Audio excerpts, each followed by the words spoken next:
That morning my son-in-law struck me across the face and I chose to stay perfectly quiet. By dinner time I cooked a grand feast for him and my daughter. She smiled and said finally, "Dad understands." She had no idea that the man sitting at the head of the table had already dismantled their entire lives. It was 8 in the morning, and my house was unusually quiet. The kind of heavy silence that usually precedes a terrible storm. I am Harrison Caldwell. I am 79 years old, and for 40 years I worked as a master structural engineer in the harsh, biting winds of Chicago. I built the very house I was standing in for my late wife, Martha. Every oak beam in the ceiling, every nail driven into the floorboards, was placed by my own 2 hands. I know the anatomy of this home better than I know the back of my own hands. I know how it breathes, how it settles in the winter, how it stands tall against the rain. So when I saw an envelope with a bright red urgent stamp from a massive national bank I had never done business with, I naturally picked it up. I was standing at the kitchen island, pouring my first cup of black coffee. The envelope was sitting on top of a pile of magazines. It was addressed to my home, but the name on the account belonged to a private offshore holding company. I slipped my reading glasses down my nose and squinted at the bold black print visible through the plastic window. Final foreclosure warning. My heart skipped a heavy beat. My house had been completely paid off for over 20 years. There was no mortgage. There was absolutely no debt. I had the original deed locked away safely. Before I could tear the envelope open to read the second paragraph, I heard heavy, urgent footsteps thudding down the hardwood stairs. It was Derek, my son-in-law. Derek was a man who walked into my house 2 years ago with my daughter Valerie, acting as if he already owned the place. He wore custom Italian suits and drove European sports cars, always boasting about his massive venture capital firm. I had tolerated his arrogance for Valerie's sake because a father only wants his daughter to be happy. But I always knew a cheap facade when I saw one. He was already dressed in his sharp tailored suit, adjusting his expensive silk tie. When his eyes locked onto the piece of paper in my hand, the color instantly drained from his face, leaving him looking like a ghost. He lunged across the kitchen island and snatched the letter right out of my grip, cursing violently under his breath. I stood my ground. I did not flinch. I asked him calmly what that piece of paper was and why a foreclosure notice from a holding company was being sent to my debt-free home. I expected a lie. I expected a stuttered, poorly constructed excuse. What I did not expect was the sheer violent panic that took over his entire body. Derek did not answer my question. Instead, he raised his hand and struck me across the face. It was a hard, ringing slap. The sheer force of it caught me entirely off guard. It knocked me backward, and my left shoulder slammed hard against the sharp edge of the granite kitchen counter. The heavy ceramic coffee mug slipped from my fingers and shattered on the hardwood floor, sending dark, scalding liquid and sharp ceramic shards everywhere. My cheek burned like a branding iron. I could taste the sharp metallic tang of copper in my mouth where my teeth had cut deeply into the inside of my lower lip. I slowly placed my hand on the cold granite counter to steady my balance. The kitchen was dead silent, except for the steady dripping of spilled coffee from the wooden cabinets. Derek stood there breathing heavily, his chest heaving, his eyes wide with a mixture of raw rage and sudden terrifying realization of what he had just done. He had just assaulted an elderly man in his own home. Most men my age might have yelled. They might have grabbed a kitchen knife or called for the police right then and there. They would have let the anger dictate their actions. But I did not shout. I did not raise my hands to fight back. When you spend 4 decades designing skyscrapers and industrial bridges, you learn a very specific truth about destruction. A massive building does not collapse with a sudden loud scream. It collapses silently when the hidden load-bearing pillars are carefully and meticulously removed. Panic is a trait for the weak. Anger is a hot fire that burns out quickly, leaving you with nothing but ashes. But revenge and justice, they require the cold, calculating patience of an engineer. I took a slow, deep breath, filling my lungs completely. I reached up with the back of my hand and quietly wiped the blood from the corner of my mouth. I looked at the red stains smeared on my wrinkled skin, and then I looked dead into Derek's panicked eyes. I did not blink. I did not speak a single syllable. I simply let my gaze bore into his soul. The silence stretched out between us, thick and suffocating, like a heavy wool blanket. I could see the beads of sweat forming on his forehead, his jaw clenched and unclenched. He was a corporate executive, a man used to intimidating people in boardrooms, with loud voices and aggressive tactics. He wanted me to yell. He desperately wanted me to throw a punch, so he could justify his violence, so he could call the authorities and claim he was defending himself against a crazy old man who had lost his temper. But my absolute, unwavering silence completely paralyzed him. It stripped him of his power. It unnerved him far more than any physical retaliation ever could have. He took a small, nervous step backward away from me, the confidence entirely draining from his posture. He looked at his own hand, the hand he had used to strike me, and then back at my face. He expected a victim. He expected submission. Instead, he was met with the cold, empty stare of a man who was already analyzing the weak points in his foundation. I simply turned my back to him, stepped carefully over the broken ceramic shards of my coffee mug, and walked out of the kitchen. I did not rush. I did not stumble. I felt his eyes burning into my back as I calmly climbed the stairs to the second floor. I placed my hand on the smooth wooden banister, a banister I had carved and sanded myself 30 years ago, and I let the familiarity of my home ground me. Every step I took was deliberate and steady. I was not retreating in defeat. I was walking back to the drawing board. If Derek thought he could invade the sanctuary I built, strike me in my own kitchen, and steal my legacy, he had severely miscalculated. He thought he was dealing with an old, fragile retiree. He had no idea he had just declared war on a man who knew exactly how to tear a structure down to its absolute foundation. By the time I reached the top of the stairs, my mind was no longer clouded by the pain in my jaw. It was clear, sharp, and focused entirely on one single objective. I was going to find out exactly what was in that letter, and I was going to make sure that Derek lost absolutely everything. I stood perfectly still on the second-floor landing as the sharp, stinging pain in my jaw settled into a deep, dull ache. I ran my tongue along the inside of my cheek, tasting the fresh blood that pooled around my teeth. Downstairs, the kitchen remained cloaked in a suffocating silence. Then I heard the frantic clicking of high heels striking the hardwood floor. It was Valerie. She had clearly heard the shattering of my ceramic coffee mug. I turned around just in time to see her hurrying up the staircase. Valerie looked immaculate as always. She wore a tailored designer dress, her hair styled perfectly for another day of pretending to be high society. When she reached the top of the stairs, she looked directly at my face. I knew the red mark on my cheek was visible. I knew my lip was slightly swollen. But she did not gasp in horror. She did not reach out to comfort her 79-year-old father. Instead, her eyes darted nervously down the staircase toward the kitchen, where her husband was likely still standing in a cold sweat. When she finally looked back at me, her expression hardened. It was not a look of concern. It was a look of profound irritation. She crossed her arms over her chest defensively, forming a physical barrier between us. "Dad. What on earth is going on down there?" she demanded, her voice sharp and echoing in the narrow hallway. "Derek says you were snooping through his private business mail again."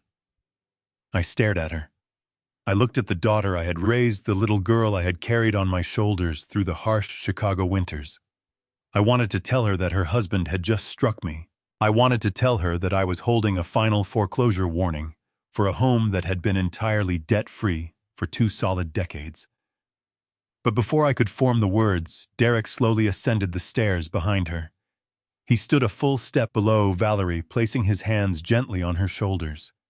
He was hiding behind his wife, playing the role of the exhausted, stressed-out provider. He just got confused, Valerie Derrick said, his tone dripping with fake sympathy. He does not understand how corporate mail works.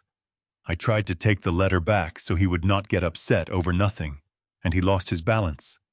He tripped and hit his face on the counter. It was a complete accident. My stomach turned to lead. It was a brilliant, terrifying lie.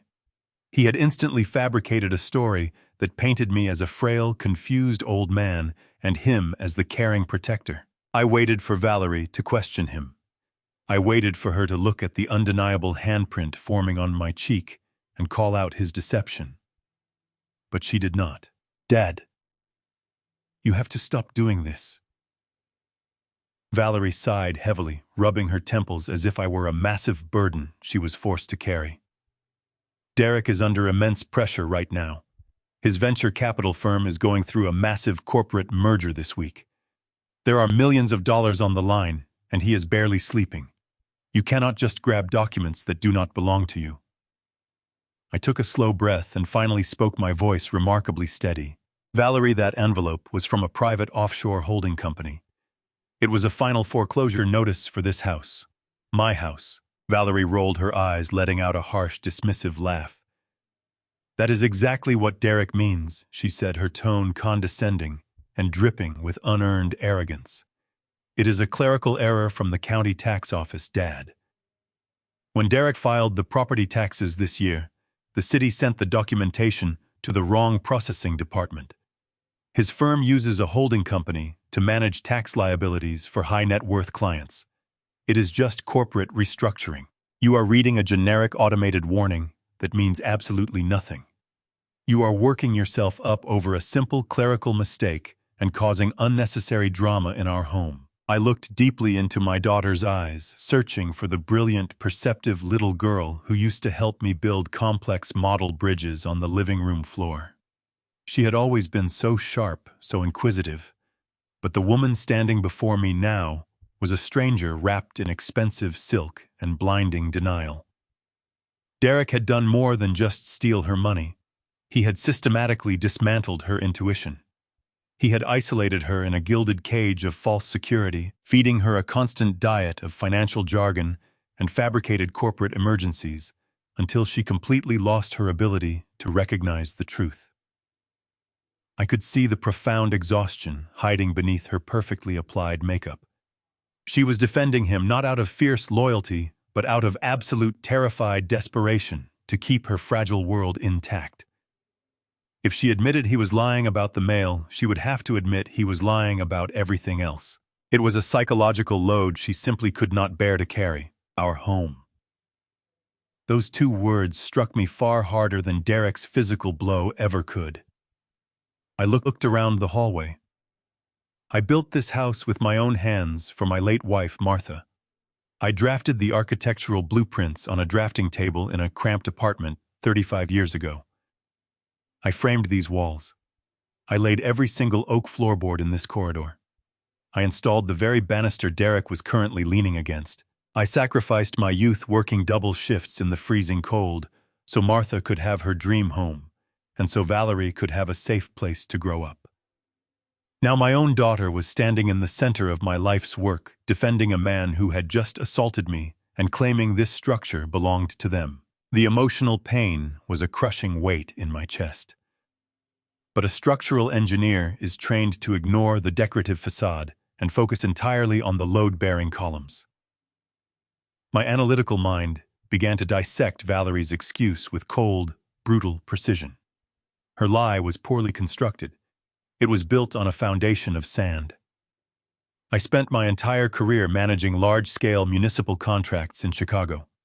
I know exactly how city tax offices operate. A county tax assessor does not send a final foreclosure warning using a private offshore holding company based in the Cayman Islands. They use official municipal stationery. They deal in public records, not private equity shell corporations. The mathematical reality of the situation locked into place. You do not get a private foreclosure notice unless there is a private loan tied to the property. Derek had not made a clerical error. Derek had somehow managed to forge a second mortgage or a massive line of credit using the deed to my debt-free home as collateral. He had taken out a massive loan against my property, funneled the money into his holding company, and defaulted on the payments. And Valerie, my own flesh and blood, was either completely brainwashed by his illusion of wealth, or she was entirely complicit in the theft. Based on the blind devotion in her eyes, I realized she was completely manipulated.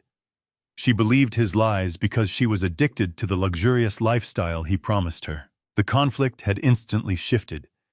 This was no longer about a disrespectful son-in-law losing his temper.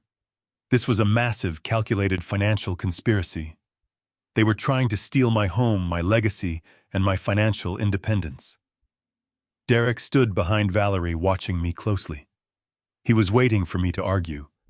I was waiting for me to shout about offshore accounts and property deeds so he could officially label me as a paranoid, senile old man who was losing his grip on reality. If I fought back right now, I would lose. I had no physical evidence in my hands. The letter was in his pocket. He held all the cards in this exact moment. So I did what any master engineer does when faced with a structural trap. I yielded the ground to secure the foundation. I let my shoulders slump forward slightly, mimicking the posture of a defeated, exhausted old man. I lowered my gaze to the floor, looking properly chastised. "I am sorry, Valerie," I said, my voice soft and deliberately frail. "I did not mean to cause any trouble. I just saw the red stamp and I got confused. My memory has not been the best lately." "You are right. I should not be meddling in corporate business I do not understand." The relief on Derek's face was immediate and profound. His tense shoulders completely relaxed, and a smug, arrogant smirk crept back onto his lips. He truly believed he had won. He truly believed he had broken my spirit with a single slap and a clever excuse. Valerie sighed again, her expression softening from anger to pity. Pity is a very useful tool when you need someone to underestimate you. "It is okay, Dad," she said, waving her hand dismissively. "Just please leave his mail alone from now on. We have a very important business lunch to get to. Go wash your face and rest." I nodded slowly, keeping my eyes fixed on the floor. I turned around and walked quietly into my bedroom, closing the solid oak door behind me with a gentle click. I listened closely as their footsteps retreated down the stairs. I heard the front door open and shut, followed by the distant roar of Derek's sports car engine starting in the driveway. The moment the sound of their vehicle faded into the distance, my frail posture vanished entirely. I stood tall, my spine perfectly straight. I walked over to my bathroom mirror and looked at the bruised, swelling skin on my face. Derek Winslow thought he had silenced an ignorant old man. He did not realize he had just given me all the confirmation I needed to begin dismantling his entire life piece by piece. I remained in my bedroom for the rest of the morning, sitting in the heavy leather armchair by the window, watching the rustling leaves of the old oak tree in the front yard. I had to let the physical shock of the morning settle, but more importantly, I had to solidify the character I was about to play.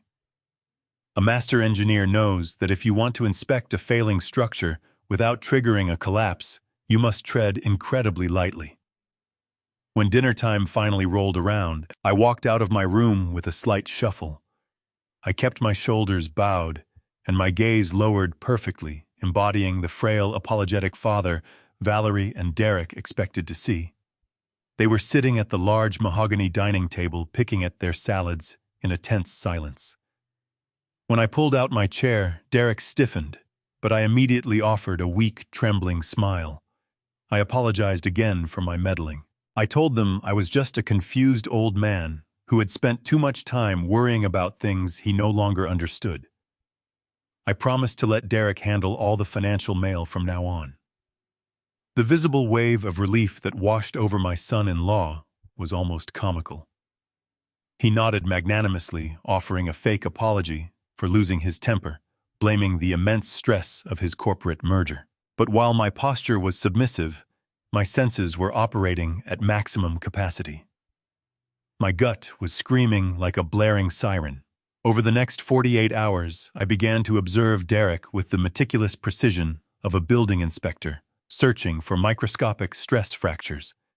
His behavior changed drastically. The arrogant, composed venture capitalist was suddenly displaying the erratic, paranoid habits of a cornered animal. It started with the internet. I went to check my email on my tablet, only to find that the home network password had been changed. When I asked Valerie about it, she waved it off, claiming Derek needed higher security protocols for his big merger. But an innocent man does not lock an elderly man out of his own home network. The real confirmation came late the following night. I was lying awake in the dark when I noticed a faint, flickering orange glow dancing across my bedroom ceiling. I slipped out of bed and moved silently to the window. Down in the backyard, standing by the stone fire pit I had built for family barbecues, was Derek. He was feeding thick stacks of paper into the roaring flames. He kept looking over his shoulder, his face illuminated by the fire, paranoid and sweating in the cool night air. An honest businessman shredding obsolete files is one thing. A man burning documents in the dead of night is a man desperately trying to erase a massive paper trail. I waited until the next morning, ensuring Derek had left for his office, and Valerie was out running errands before I made my next move. The house was completely empty. I walked past the kitchen and opened the heavy wooden door that led down to the basement. The wooden stairs creaked softly under my weight, a familiar sound I had known for nearly 4 decades. The basement was my sanctuary, a place filled with old drafting tables, mechanical tools, and a row of heavy gray steel filing cabinets. As I walked across the concrete floor, my mind drifted back to 1985. Martha and I had just bought this land. It was nothing but a muddy lot back then, but we saw the entire future in it. I spent countless nights down here, under the dim, buzzing glow of a single incandescent bulb, leaning over a slanted wooden drafting table that still bears the faint pencil grooves of 1,000 erased mistakes. I remember the smell of the graphite, the crisp, sharp edge of the vellum paper, and the cold Chicago drafts that would seep through the unfinished foundation. I carefully drew the architectural blueprints for the house that would become our forever home. I poured my absolute soul into those schematics. Every load-bearing wall, every electrical conduit, every hidden ventilation shaft was mapped out by my own hand with rigorous mathematical devotion. I didn't just build a shelter. I engineered a fortress designed to keep my family safe from the unpredictable cruelty of the world. I knew the bones of this house better than anyone on earth. I could close my eyes and tell you exactly how many inches separated the drywall from the insulation in any given room. I walked over to the furthest filing cabinet tucked away in the dusty, spider-webbed corner of the basement. The gray enamel was chipped, a testament to decades of quiet storage. It was the cabinet where I kept all the original schematics, municipal permits, and structural drawings, a complete historical record of my life's greatest physical achievement. I wrapped my hand around the cold brass handle and pulled the heavy metal drawer open. The rusted tracks groaned in sharp metallic protest, a sound that seemed to violently pierce the heavy silence of the underground room. I reached my fingers past old tax returns and warranty manuals, searching for the thick manila folder labeled Residential Schematics 1985. I pulled the folder out, feeling its surprising lightness, and opened it fully expecting to see the familiar sprawling blue pages filled with my precise white lines and meticulously calculated measurements. Instead, the folder was completely empty. My heart pounded a slow, heavy rhythm against my ribs. I sifted through the adjacent folders, checking to see if they had simply been misplaced, but they were completely gone. The original blueprints of my house had been stolen. I stood there in the dim basement light, letting my analytical mind process this brand new, terrifying variable. Why on earth would a high-powered venture capitalist need the structural blueprints of a 79-year-old man's house? Derek was a finance guy, not a contractor. He had absolutely no interest in architecture or home renovations. There was only one logical conclusion. I was looking for something hidden within the structure of the house itself. He needed a map to find it. The terrifying implications of his actions started to pile up in my mind, forming a very dangerous and incredibly volatile mathematical equation. My arrogant son-in-law was not just making simple financial mistakes. He was deliberately mapping out the exact structural weaknesses of my property for a very specific reason. Every single thing he did was completely and undeniably intentional. I truly knew it. Suddenly, the final piece of the puzzle snapped into place with terrifying clarity. The study. When I built the house in 1985, I designed a specialized hidden floor safe in the corner of my ground floor study. It was engineered directly into the concrete foundation, covered by a false bottom, and seamlessly concealed beneath the interlocking oak floorboards. It was a paranoid security measure I had installed to protect my most sensitive engineering patents and emergency cash back in the day. The catch was that I had never told a single soul about it. Not even Valerie knew it existed. The only place that safe was ever documented was on the master structural blueprints. Derek had stolen the blueprints, discovered the existence of the hidden floor safe, and was now actively trying to locate it. But why my emergency cash had been removed a decade ago? The safe was completely empty, unless, of course, it was no longer empty. Derek had changed the internet passwords. He was burning financial documents in the backyard. He was receiving foreclosure notices from offshore holding companies. Now he had stolen the blueprints to my home to access a hidden vault. The man who had slapped me was not just a disrespectful son-in-law. He was a ruthless predator using my home as the physical headquarters for a massive criminal conspiracy. I closed the metal drawer of the filing cabinet, the sharp metallic clang echoing through the silent basement. I did not feel fear or anxiety. I felt an overwhelming sense of profound purpose. It was time to stop playing the victim and start hunting the terrible predator hiding inside my own home. I was going to find out what was inside that safe. The next morning unfolded with the deliberate pacing of a carefully staged performance. I sat at this kitchen table nursing black coffee while Valerie and Derek breezed through the room. Derek was dressed in a charcoal suit, checking his watch every few minutes. He claimed they had a critical lunch downtown, finalizing his venture capital merger. Valerie looked radiant, completely captivated by the illusion he projected. She kissed my cheek and told me to rest. I offered a warm, convincing smile. The exact moment their expensive sports car backed out of the driveway, the heavy silence of the empty house wrapped around me securely. I gave them exactly 15 minutes to ensure they were miles away before I stood up. My frail posture evaporated instantly. I walked with a cold purpose down the hall and entered my ground floor study. This room had always been my private sanctuary. The walls were lined with heavy mahogany bookshelves. Sunlight filtered through the plantation blinds, casting geometric shadows across the polished oak floor. It was a beautiful floor, meticulously laid board by board. I walked over to the far corner near the leather reading chair. To the untrained eye, the floorboards here looked completely uniform, identical to every other plank in the room. But I built this house. I knew exactly where the hidden seams were located. I knelt on the floor, pulling a flathead screwdriver and a small pry bar from my pocket. I slid the thin edge of the pry bar into a microscopic gap between two oak panels.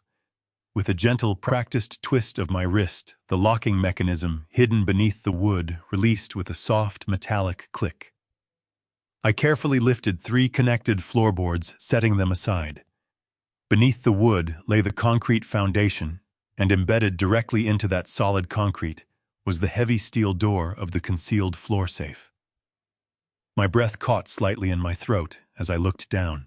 The digital keypad, which I had installed for maximum security, was completely shattered. Derek had taken a heavy industrial drill to the locking mechanism.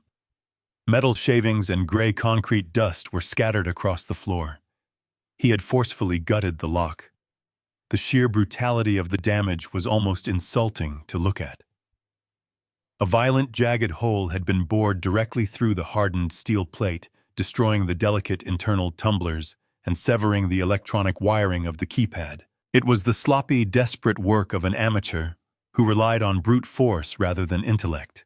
I carefully brushed aside the sharp metal shavings, refusing to let his vandalism delay my inspection, and pulled the heavy steel door open. It swung back on its reinforced hinges with a smooth, silent grace revealing the dark square interior. The safe was completely empty. Derek had clearly searched the main compartment, his greedy hands frantically feeling along the cold steel walls, looking for whatever hidden financial assets, gold or emergency cash. He believed a paranoid retired engineer might be hoarding away. He found absolutely nothing, because I had liquidated and emptied the primary storage a full decade ago to help pay for Martha's final medical expenses. He must have been furiously disappointed. I could vividly picture him kneeling exactly where I was, now sweating in the dark, cursing violently under his breath, as he realized his elaborate, high-risk theft had yielded a worthless empty box. But Derek was a corporate executive, not a master structural engineer.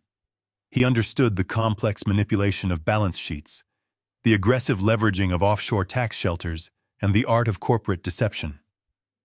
But he did not fundamentally understand the physical architecture of security.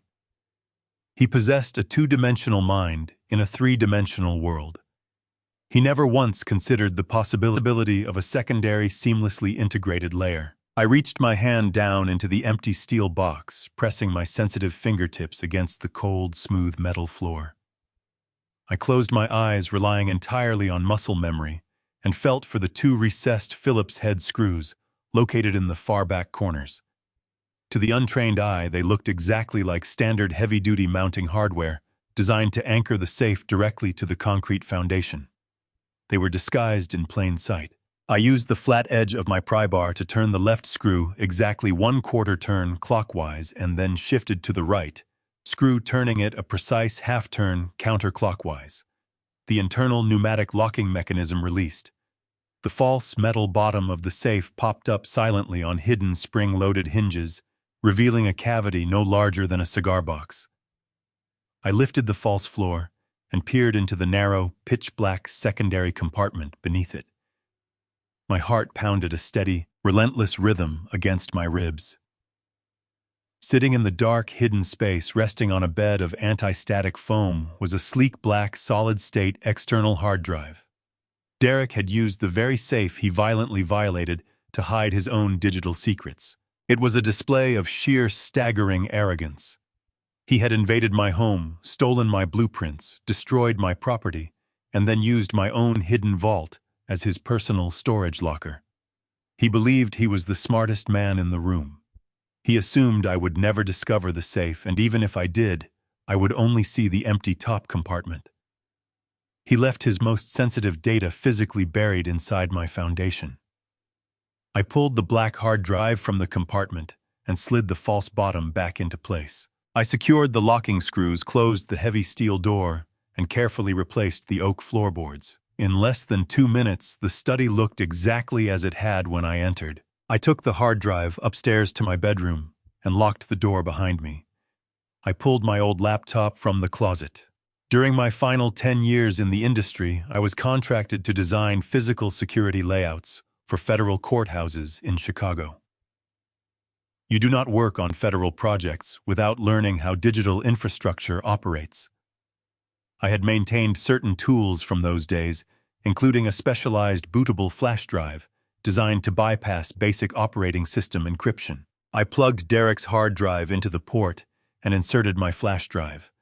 I booted the computer, bypassing the standard startup sequence and loading directly into the hidden root directory. Derek was a wealthy venture capitalist used to relying on expensive corporate IT departments to completely handle his security. Left to his own devices, his personal encryption was incredibly lazy. He had used a basic commercial password protection software. It took my bypass drive exactly 4 minutes to strip the security protocols and mount the external drive to my desktop. A series of yellow folders appeared on the bright screen. I clicked on the first folder labeled Financial Restructuring. My eyes scanned the rows of spreadsheet files, PDF documents, and scanned banking ledgers. The sheer volume of data was overwhelming, but my analytical mind began to sort the information. I opened a master ledger document. Rows of numbers filled the screen, accompanied by names of offshore holding companies, shell corporations, and private equity accounts. I recognized the name of the holding company that had sent the foreclosure notice to my house, but that was only a tiny fraction of the horror. I found documents containing Valerie's signature, pages upon pages of corporate filings, where Derek had listed my daughter as the primary signatory for a massive web of fraudulent shell companies. He had completely drained her personal trust fund, funneling the money into accounts based in the Cayman Islands. The sheer scale of the digital paperwork was breathtaking in its malevolence. I zoomed in on the high-resolution PDF scans of the corporate charters. Derek had not simply forged her name once or twice. He had spent hundreds of hours meticulously tracing the elegant looping cursive of her signature until he could replicate it flawlessly on demand. He had weaponized her own handwriting against her. I opened a subfolder labeled Notarization. Finding illicitly stamped documents authorized by a corrupted local notary public who was clearly on Derek's payroll. Every single piece of digital evidence was specifically structured to insulate him and completely expose her legally. If a federal auditor were to crack this drive without understanding the context, the digital paper trail painted Valerie as the sole criminal mastermind, moving millions of dollars with a ruthless efficiency.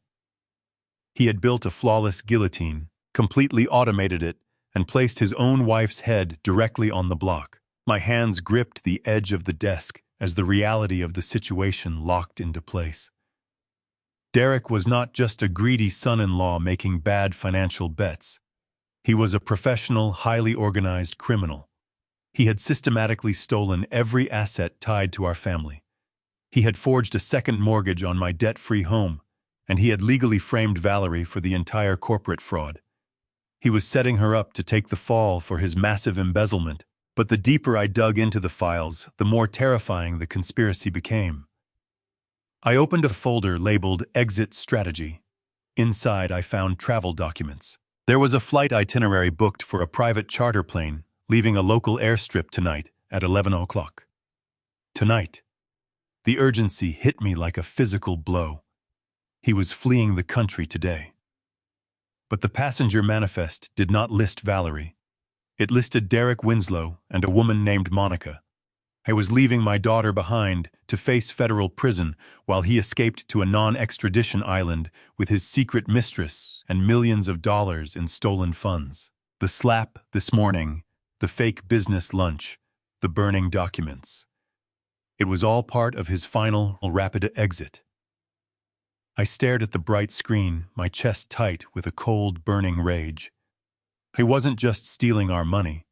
He was destroying our entire family existence. I sat in the heavy silence of my bedroom.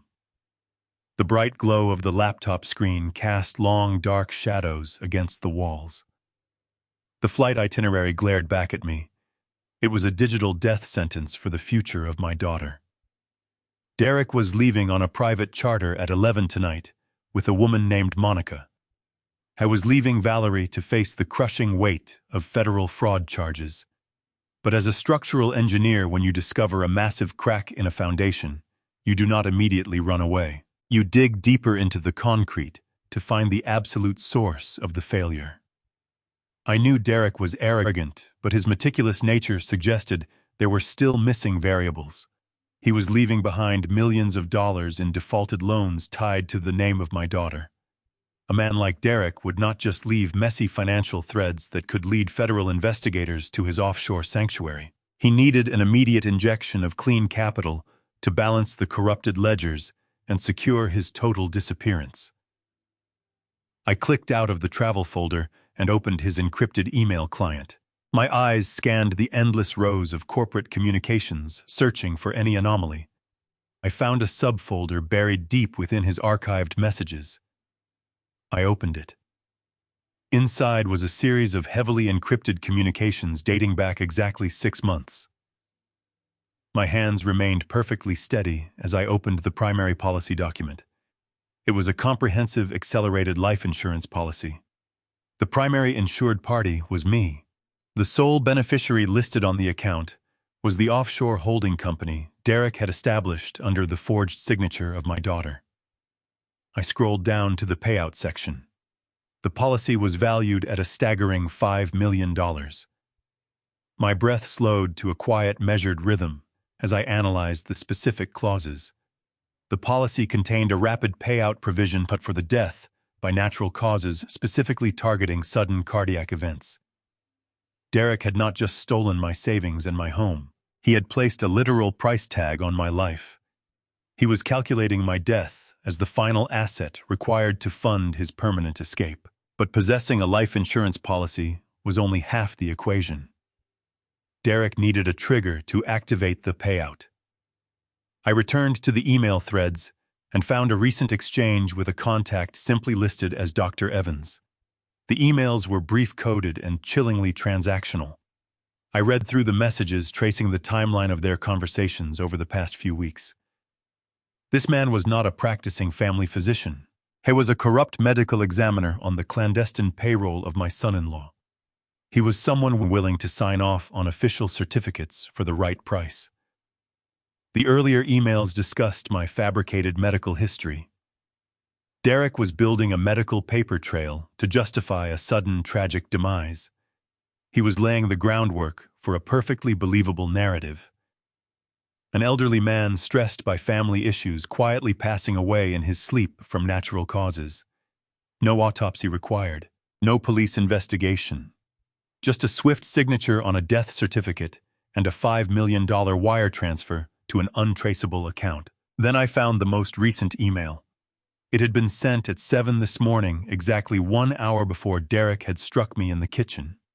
My eyes locked onto the glowing text, reading his exact words. "The health of the old man is failing rapidly," Derek had written. "I need the certificate of natural death drafted and ready for signature by tonight. No delays. The flight is confirmed for 11. I will make sure he takes the wrong pills right after dinner." The words seemed to burn through the screen. The wrong pills after dinner. Derek was not just hoping for my heart to give out. He was actively planning to murder me tonight. He was going to poison me in my own dining room and use my corpse to balance his fraudulent ledgers. The $5 million payout would automatically trigger clearing the massive debts tied to his shell companies. It would ensure the federal authorities would find clean accounts when the dust finally settled. Valerie would be left grieving a dead father, completely unaware that the man comforting her was my executioner. Suddenly, the violent incident in the kitchen this morning took on a completely different, terrifying context. When Derek slapped me, it was not just a spontaneous loss of temper over a piece of mail. It was the desperate, explosive reaction of a cornered murderer whose precise timeline was nearly compromised. He had spent 6 months meticulously planning my execution for today. Tonight was his deadline. When he saw me holding that foreclosure warning, he realized his entire house of cards was millimeters away from collapsing before he could administer the lethal dose. The physical strike was a manifestation of pure, unadulterated panic. He needed to silence me, intimidate me, and force me into submission just long enough to get me to the dinner table tonight. He believed he had succeeded. He believed his harsh slap had cowed the frail old man into obedient silence. I thought I was upstairs nursing a bruised cheek and a wounded ego. I sat back in my leather chair, letting the sheer magnitude of the betrayal wash over me. Derek intended to look me in the eye tonight, pour me a glass of wine, and hand me my death sentence disguised as medication. He planned to watch me die on my own hardwood floor and then drive to the airport to board a private jet with his mistress. He had crossed the line from a greedy fraudster to a calculating predator. But a predator relies entirely on the element of surprise. They rely on their victims remaining blind, fearful, and passive. Derek was operating under the fatal assumption that I was a broken old man waiting quietly for the end. He did not realize that by leaving this hard drive in my foundation, he had handed me the master blueprints to his entire criminal operation. I looked at the digital clock in the corner of my laptop screen. It was currently 2 in the afternoon. I had approximately 4 hours until Derek and Valerie returned from their fake business lunch. I had 4 hours to secure this evidence, fortify my defenses, and build an inescapable trap. Derek wanted to serve me the wrong pills after dinner. He wanted a silent, untraceable conclusion to his massive financial crime. But I am an engineer. When I find a structural flaw designed to cause catastrophic harm, I do not just step out of the way. I reinforce the structure, and I ensure that the collapsing debris falls exactly where it belongs. I gently closed the laptop lid, watching the screen going dark. The red mark on my cheek, still throbbing, was now serving as a constant physical reminder of his arrogance. I slowly stood up from the heavy oak wooden desk, my mind perfectly calm, perfectly aligned, and completely ready for the final confrontation. Derek was arrogantly preparing for a funeral tonight. I was preparing to deliver absolute justice to him and his mistress tonight. I stared at the closed laptop, calculating the trajectory of the demolition I was about to execute and initiate. The obvious step would be to dial the local authorities. I had a clear motive, a timeline, and digital proof of a murder plot. But an engineer never relies on a single point of failure, especially when the surrounding foundation is compromised. Inside the encrypted folders, I uncovered a secondary ledger labeled municipal expenses. Derek had not just been siphoning money to offshore accounts. He had been investing in local insurance. The ledger contained a detailed record of monthly cash transfers and luxury gifts provided directly to our county sheriff. Derek had purchased the local law enforcement division completely. If I called the precinct, a deputy would be dispatched, but Derek would receive a warning from the sheriff long before the cruiser arrived. He would have ample time to destroy the poisoned capsules, wipe the servers, and spin a narrative that I was suffering a delusional episode. I would be placed under a psychiatric hold, and he would board his private charter plane without a single obstacle. The local police force were a highly compromised structural support. I needed to bypass them entirely and go straight to the top of the chain of command. I stood up from my desk and walked to a heavy wooden chest resting in the corner of my bedroom. Beneath layers of old winter sweaters was a small fireproof lockbox. I input the combination and popped the lid. Inside rested a thick black leather address book I kept since my days designing physical security grids for federal courthouses in downtown Chicago. When you map out the structural vulnerabilities of a building where high-profile federal criminals are tried, you work directly with the individuals tasked with keeping that building secure. You sit in quiet, windowless rooms with men and women who dismantle international syndicates for a living. I flipped through the aged, yellowing pages until my finger traced over a specific name and a direct, secure telephone number. Special Agent Wallace, Financial Crimes Division. He was a young, sharp investigator back when we collaborated on the courthouse retrofits, a man who possessed an unwavering dedication to tearing down fraudulent empires. I picked up my cellular phone, walked over to the window to ensure the street was empty, and dialed the 10-digit sequence. The secure line rang exactly twice before a crisp, professional voice answered. I introduced myself, stating my full name, and referencing the specific structural project we had worked on together 12 years ago.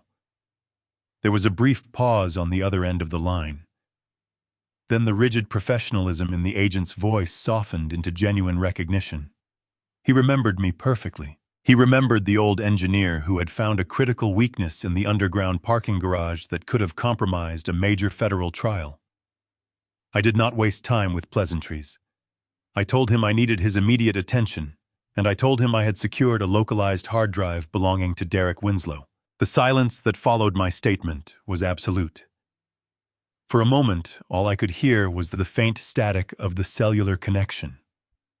When Agent Wallace finally spoke again, his voice was tight, with an intensity that told me everything I needed to know.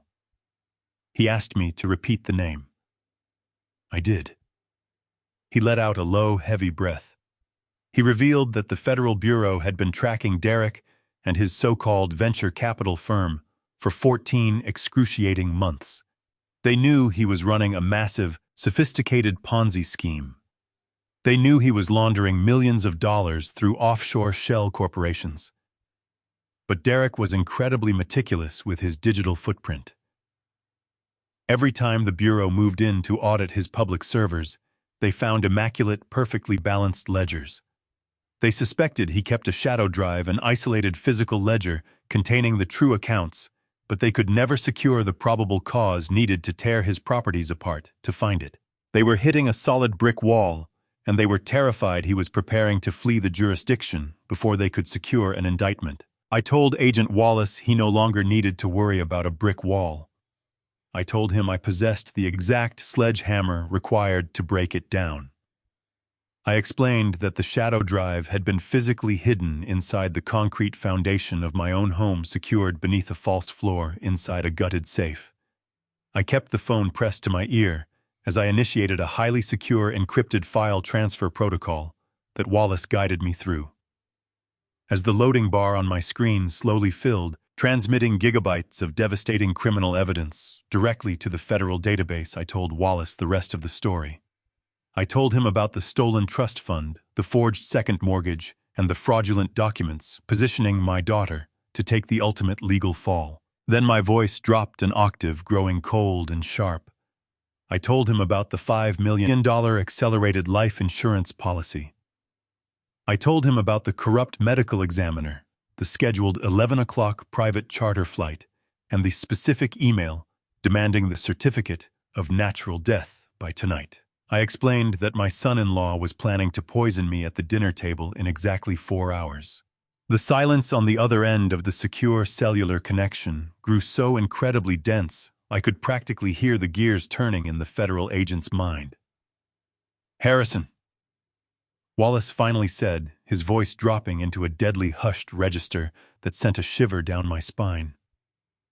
"We knew he was a prolific thief, but a calculated homicide changes the entire operational matrix. If he administers that lethal dose, we move from a white-collar financial investigation into a first-degree capital murder case. We have tactical units standing by, but the margin for error here is microscopic. You are sitting inside a live bomb." I gripped the phone tighter, my voice steady. "Then let him light the fuse, Agent Wallace. I will extinguish it myself." I heard Wallace curse sharply under his breath. He immediately shifted from an investigator into a tactical commander. He told me he was mobilizing a rapid response strike team.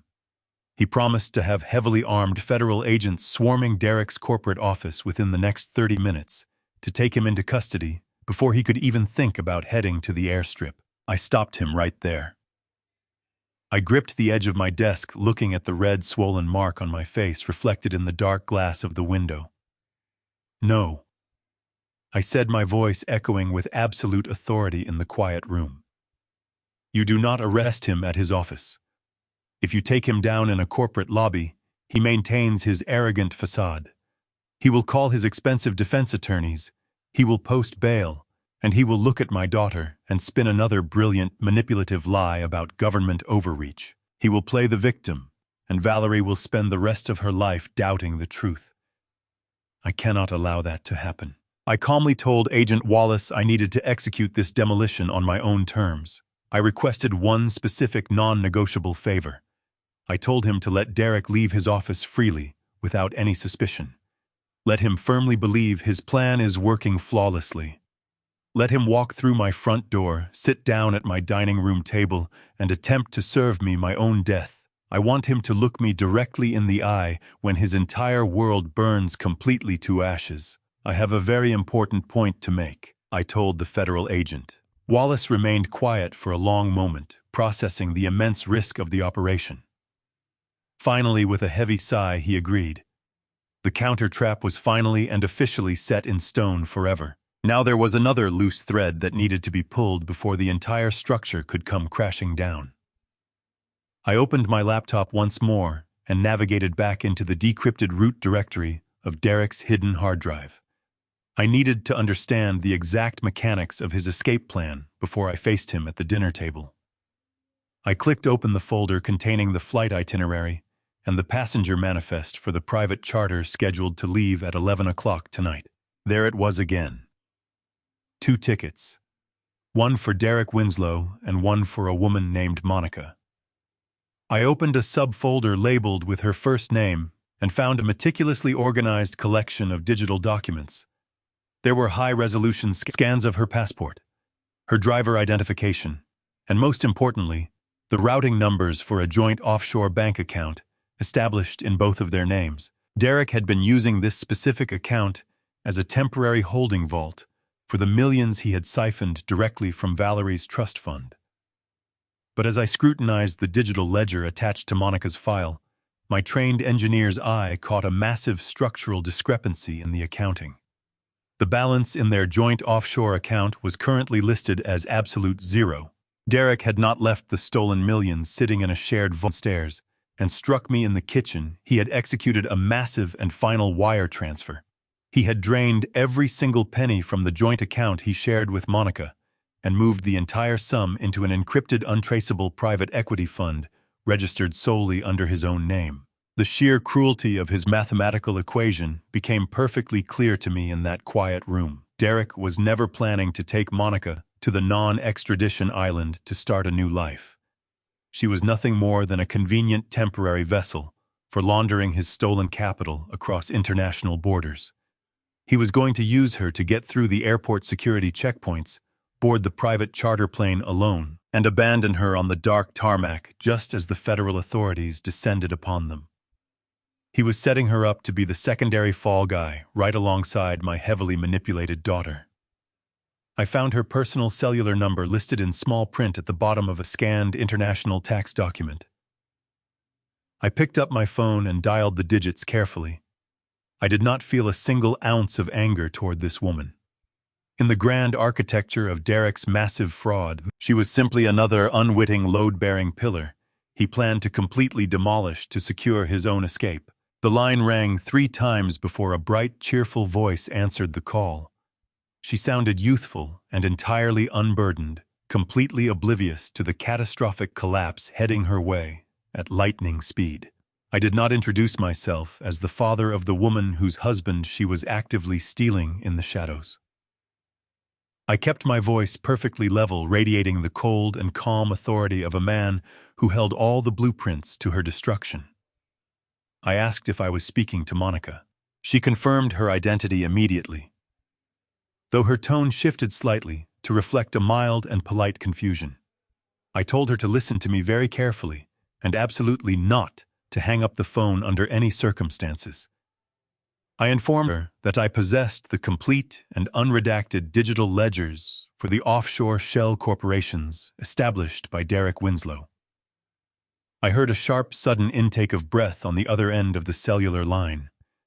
The cheerful demeanor instantly vanished without a trace, replaced by the panicked silence of someone who realized their deepest and darkest secret had just been completely exposed to a total stranger. Before she could form a lie or attempt to deny anything, I read aloud her passport identification number and the exact routing digits of the joint offshore bank account she believed held her luxurious future. I told her I was not calling to threaten her with exposure or ruin her reputation. I was calling to save her from spending the next 20 years of her life in a federal penitentiary for international wire fraud. I instructed her to log into the secure banking portal on her personal computer right at this very moment. She stammered defensively, asking who I was and what I wanted from her and Derek. I ignored the frantic questions and firmly repeated my precise instruction to check the balance immediately. I heard the muffled sound of a laptop opening and the rapid clicking of keys as she frantically navigated to the banking website. I waited in absolute, unbroken silence as the digital page slowly loaded on her end of the connection. Then a sharp, ragged gasp echoed violently through the phone receiver. It was the terrible sound of a person watching their entire reality shatter into a million irreparable pieces. "The account is completely empty," she whispered, her voice trembling with raw, unadulterated horror and sudden realization. "Where is the money?" I told her that Derek had wired the entire balance to a solo, untraceable account at exactly 6 this morning, while she was likely still sleeping. I calmly explained his actual unvarnished escape strategy to her. He was going to leave her holding the bag for massive international wire fraud while he disappeared across the ocean forever. I heard a quiet, desperate sob break through the receiver as her illusion of a perfect escape dissolved into a terrifying nightmare. I let her process the massive betrayal for a brief moment before delivering my final critical instruction. I told her that Derek was coming to my house for a grand celebratory dinner at 6 o'clock tonight to celebrate a fake corporate merger. I formally invited her to join us at the dining table. I told her that if she wanted to secure immunity from the Federal Bureau of Investigation and watch the man who ruined her life face absolute justice, she needed to be standing on my front porch at precisely 6:30. I gave her my address and told her Agent Wallace would be waiting to take her statement after the confrontation. She did not argue or attempt to defend the man who had just stolen her entire future.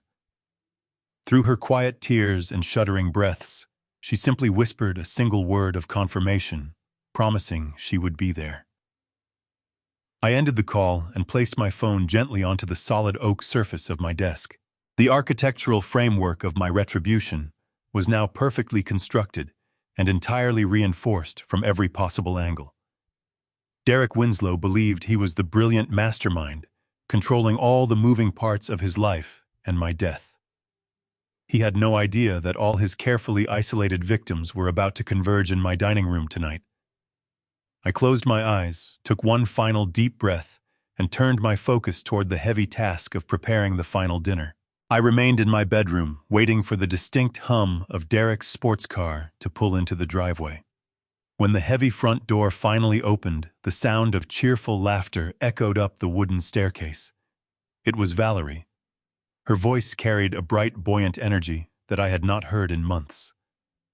I took a steadying breath, letting go of the federal agent on the phone, the offshore bank accounts, and the flight manifest.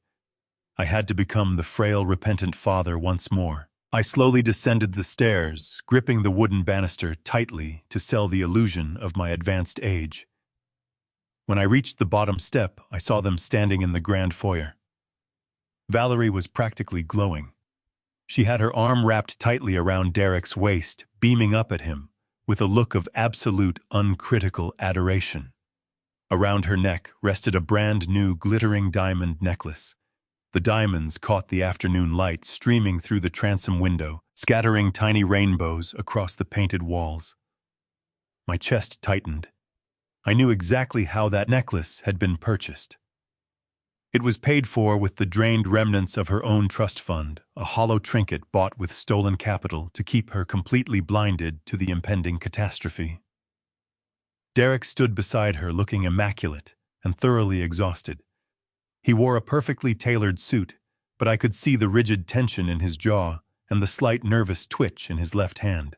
How was a man running out of time masking his desperate panic with a veneer of corporate triumph? He glanced at me as I reached the floor, his eyes narrowing defensively, clearly anticipating another confrontation about the mail. I did not give him the satisfaction of a fight. I kept my head bowed and my shoulders slumped, offering a weak, hesitant smile. Valerie noticed my submissive posture and immediately stepped forward, her joy bubbling over. "Dad, you will not believe the news," Valerie announced, her voice trembling with excitement. "Derek just finalized the merger. The paperwork is completely signed, and the corporate restructuring is officially finished. We are celebrating tonight." I looked at my daughter, taking in the sheer magnitude of her tragic delusion. She believed she was standing on the precipice of unimaginable wealth and social status.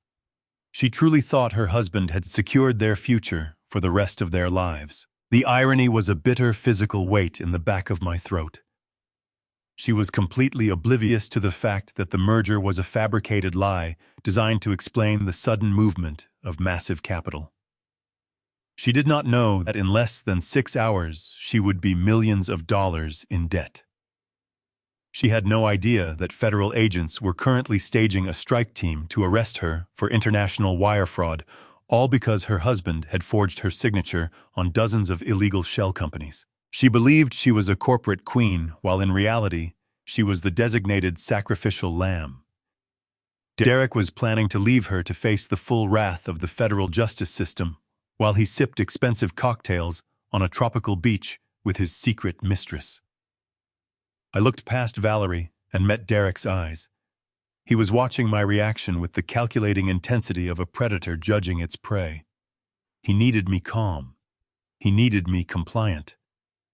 Most importantly, he needed me to sit down at the dining room table tonight so he could administer the lethal dose of medication that would fund his permanent escape. He was waiting for my response, his muscles coiled tight beneath his expensive fabric. I let a soft, trembling sigh escape my lips. I reached out and gently touched Valerie's arm, admiring the stolen diamonds resting against her collarbone.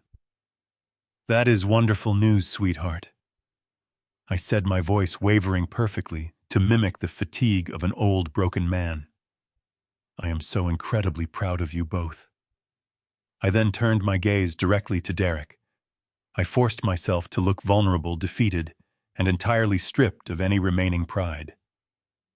"I am sorry for my behavior this morning, Derek," I said, making sure my tone was properly chastised. "I was confused by that letter, and I reacted poorly. I have been feeling so tired lately, and my mind just plays tricks on me. I know you are carrying a massive burden providing for this family, and I should not have questioned your business affairs. I ask for your forgiveness." Derek's entire posture transformed instantly. The rigid tension melted away from his shoulders, replaced by a sweeping, arrogant relief. He let out a patronizing chuckle, stepping forward to pat my arm with a heavy, dismissive hand. "It is fine, Harrison," he said, using my first name with a smug sense of superiority. "We all get a little confused as we get older. I know the legal jargon on those tax documents can be intimidating. Just leave the financial heavy lifting to me from now on. You just focus on relaxing and enjoying your retirement. We are going to take very good care of you." The sheer audacity of his statement almost made me break character. I was standing in my foyer, promising to take care of me, while a $5 million life insurance policy sat encrypted on his hidden hard drive, demanding my immediate death. I slowly swallowed the burning disgust in my chest and maintained the complete illusion. "You have both been working so hard," I said, looking between them with wide, innocent eyes. "You truly deserve a proper celebration tonight to mark this incredible milestone. Please let me do this for you.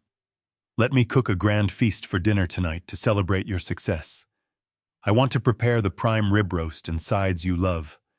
It is the least I can do to make up for my stubbornness this morning." Valerie beamed, clearly touched by my apparent change of heart.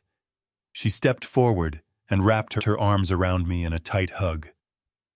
"Oh, Dad, that sounds absolutely perfect," she whispered against my shoulder. "Thank you so much." Derek smiled approvingly, his eyes gleaming with a dark, hidden triumph. He believed my offer to cook dinner was the ultimate stroke of luck for his murderous timeline. I was essentially building the very stage he needed for my execution. He would not have to force me to eat or create a suspicious scenario. I was willingly preparing this meal that would serve as my own last supper. "That sounds like a wonderful idea, Harrison." Derek said, his voice smooth and dangerously calm. "A grand family dinner is exactly what we need tonight. We will open a bottle of vintage wine, and we can all move forward together." I nodded slowly, turning toward the kitchen to begin my preparations. I walked away from them, leaving them to their toxic celebration in the foyer. Derek thought he was the architect of my demise. He did not know that by allowing me into the kitchen, he handed the master blueprints of his inevitable destruction directly back to the structural engineer who built it. I tied an old, heavy canvas apron around my waist, pulling the strings tight. The familiar scent of aged wood, morning coffee, and lemon polish still lingered in the air, but I quickly went to work transforming the atmosphere. I pulled a massive, seasoned cast iron skillet from the lower cabinet and set it heavily onto the gas stove. Cooking had always been my preferred method of maintaining order in the midst of chaos. You follow a complex recipe much like you follow an architectural schematic. Every single ingredient is a necessary material, and timing is the absolute foundation of success. I retrieved a massive, beautifully marbled cut of prime rib from the refrigerator, letting it rest on the cool granite counter to reach room temperature before I began rubbing it generously with coarse sea salt, freshly crushed black peppercorns, and fragrant sprigs of fresh rosemary from the garden. The rhythmic, repetitive sound of my heavy chef's knife chopping. Garlic cloves and crisp yellow onions provided a steady, calming metronome for my rapidly racing thoughts. The sheer theatricality of the situation would have been completely absurd if the stakes were not so incredibly high. I was meticulously peeling russet potatoes, slicing carrots into perfect uniform medallions, and allowing the rich, intoxicating aroma of searing meat to fill every corner of the house. It was the perfect, disarming domestic illusion, purposefully designed to keep them entirely blind to the rapidly approaching reality. I moved with the slow, deliberate, slightly unsteady pace of an elderly man who had nothing but free time, softly humming a quiet jazz tune to completely mask the razor-sharp vigilance of my heightened senses. I knew Derek was actively watching me. I could physically feel his cold, calculating gaze cutting directly through the open doorway that connected the bright kitchen to the dimly lit formal dining room. He wanted to make absolutely sure his intended target was completely unaware and docile. He was pacing back and forth across the hardwood, moving with the restless, contained energy of a predator, eagerly anticipating the final bloody kill. I heard the delicate clinking of expensive crystal as he confidently poured another generous glass of vintage Cabernet, followed almost immediately by Valerie's blissful, carefree laughter. They were literally toasting to their stolen millions, celebrating their grand illusion of wealth, while the very man they were robbing and plotting to murder stood mere feet away, quietly preparing their final meal. I turned the blue flame down to a low simmer, letting a thick red wine and shallot reduction sauce bubble gently in a small copper saucepan. I kept my back firmly presented to the dining room, focusing my eyes entirely on the bubbling liquid. In structural engineering, you do not just wait for a collapse. You actively anticipate the exact microscopic moment a load-bearing element will permanently buckle under extreme pressure. You watch closely for the invisible shifts in the base material. I was doing the exact same thing with my arrogant son-in-law. I knew he was operating on a highly compressed, incredibly rigid timeline today.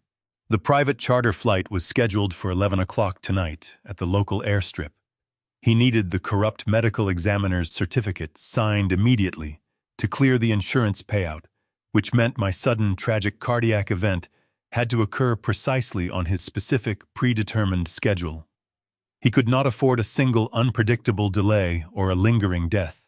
He needed me to take my daily medication very soon, right as the heavy, rich meal settled deeply in my stomach, creating the absolute perfect biological excuse for a sudden, fatal heart attack.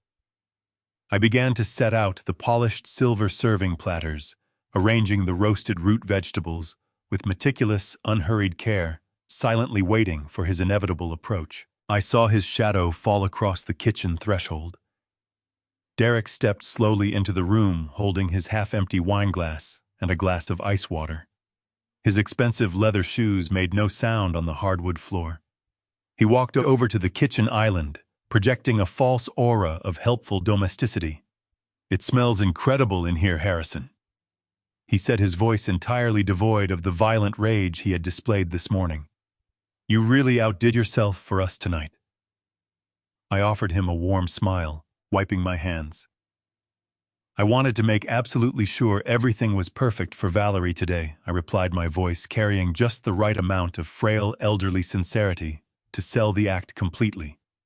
"It is not every day your daughter secures her financial stability." Derek chuckled darkly, taking a slow sip of his red wine. He set his glass down on the counter, right next to the small plastic pill organizer I always kept near the sink. "I took my blood pressure medication right before dinner. It was a strict routine he had observed perfectly for 2 years." I turned my back to him, pretending to check the internal temperature of the oven, but I kept my eyes firmly locked on the polished reflection of the dark microwave door above the stove. The curved black glass provided a slightly distorted but clear view of the kitchen island behind me. I watched his reflection carefully. He set the glass of ice water directly next to my pill organizer. With terrifyingly casual precision, his right hand hovered over the small plastic compartments. He snapped open the tab for Wednesday evening. Using his thumb and forefinger, he extracted my prescribed blue capsule and slipped it into his jacket pocket. In the exact same fluid motion, he produced a nearly identical blue capsule from his palm and dropped it directly into the open compartment, snapping the lid shut. The entire deadly swap took less than 3 seconds. It was a masterful sleight of hand executed with the cold efficiency of a professional killer who had rehearsed this exact moment. He had just placed a lethal dose of unmarked poison directly into my daily medical routine.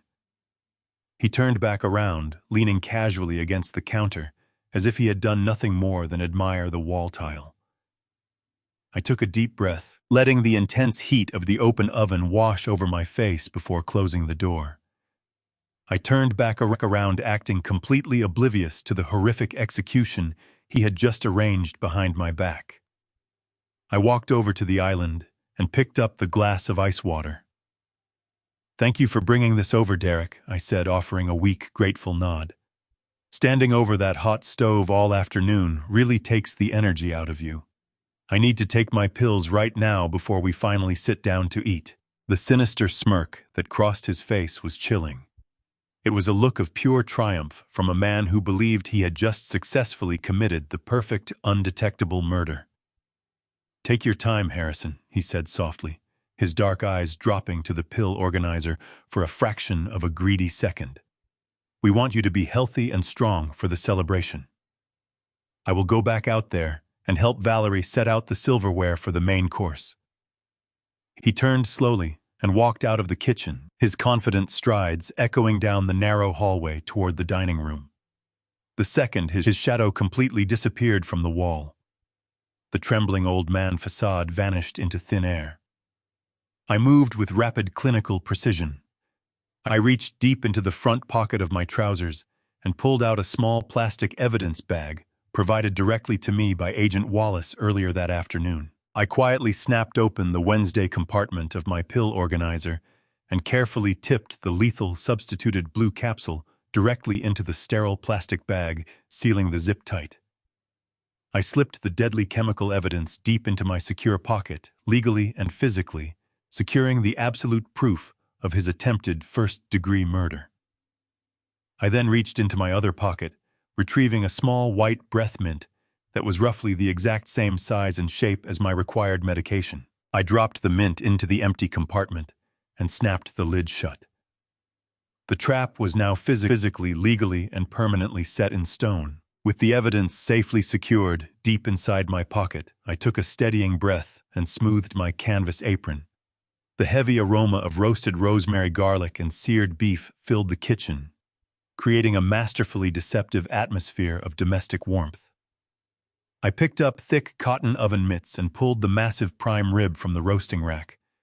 The meat hissed and popped, a culinary achievement masking the terrifying reality of the evening. I transferred the heavy roast onto my finest silver serving platter, arranging glazed root vegetables around the edges with the precision of a man who had absolute control over his environment. I filled a crystal pitcher with ice water, making sure my hands displayed just the right amount of elderly tremor, and slowly pushed open the swinging wooden door separating the kitchen from the formal dining room. The scene before me was staged with impeccable perfection. The long mahogany dining table purchased for my late wife 30 years ago was set with our most expensive fine china and polished silver cutlery. The overhead chandelier cast a warm golden glow across the room, reflecting beautifully off the delicate crystal wine glasses. At the far end of the table sat Derek. He had removed his suit jacket, but his crisp white shirt was perfectly pressed, his silk tie loosened just a fraction to project the image of a successful man unwinding after a monumental victory. He rested his elbows on the dark wood, looking entirely too comfortable in a house he was actively trying to steal. His left wrist was exposed, and I watched his dark eyes dart toward the gold face of his Rolex watch. He was checking the time again. He was silently counting down the exact hour when his fabricated medical emergency was scheduled to begin. I had no idea that I knew exactly what was sitting in the trunk of his sports car, parked outside in my driveway. I knew his designer leather suitcases were already packed and loaded, filled with everything he needed for a permanent escape to a tropical island. I knew his passport was securely tucked into his breast pocket, ready to be presented at a private airstrip, while my daughter remained here blissfully unaware of the federal nightmare accelerating toward her. Valerie stood near the antique wooden sideboard holding a dark green bottle of incredibly expensive red wine. She was pouring generous measures into their crystal glasses, her face flushed with a radiant, intoxicating joy. The stolen diamond necklace rested heavily against her skin, sparkling with every movement. She looked up as I entered carrying the heavy silver platter, and her smile widened into pure relief.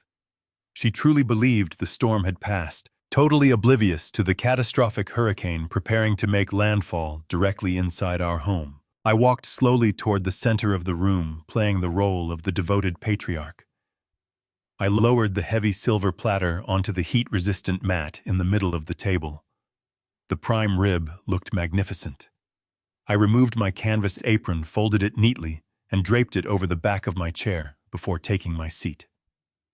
Derek watched my every move with the sharp, predatory focus of a hawk circling a wounded animal. He was looking for any sign of weakness, any indication that the poison he believed he administered was beginning to take its toll on my cardiovascular system. I met his gaze briefly and offered a warm, compliant smile, leaning back in my chair with a heavy sigh.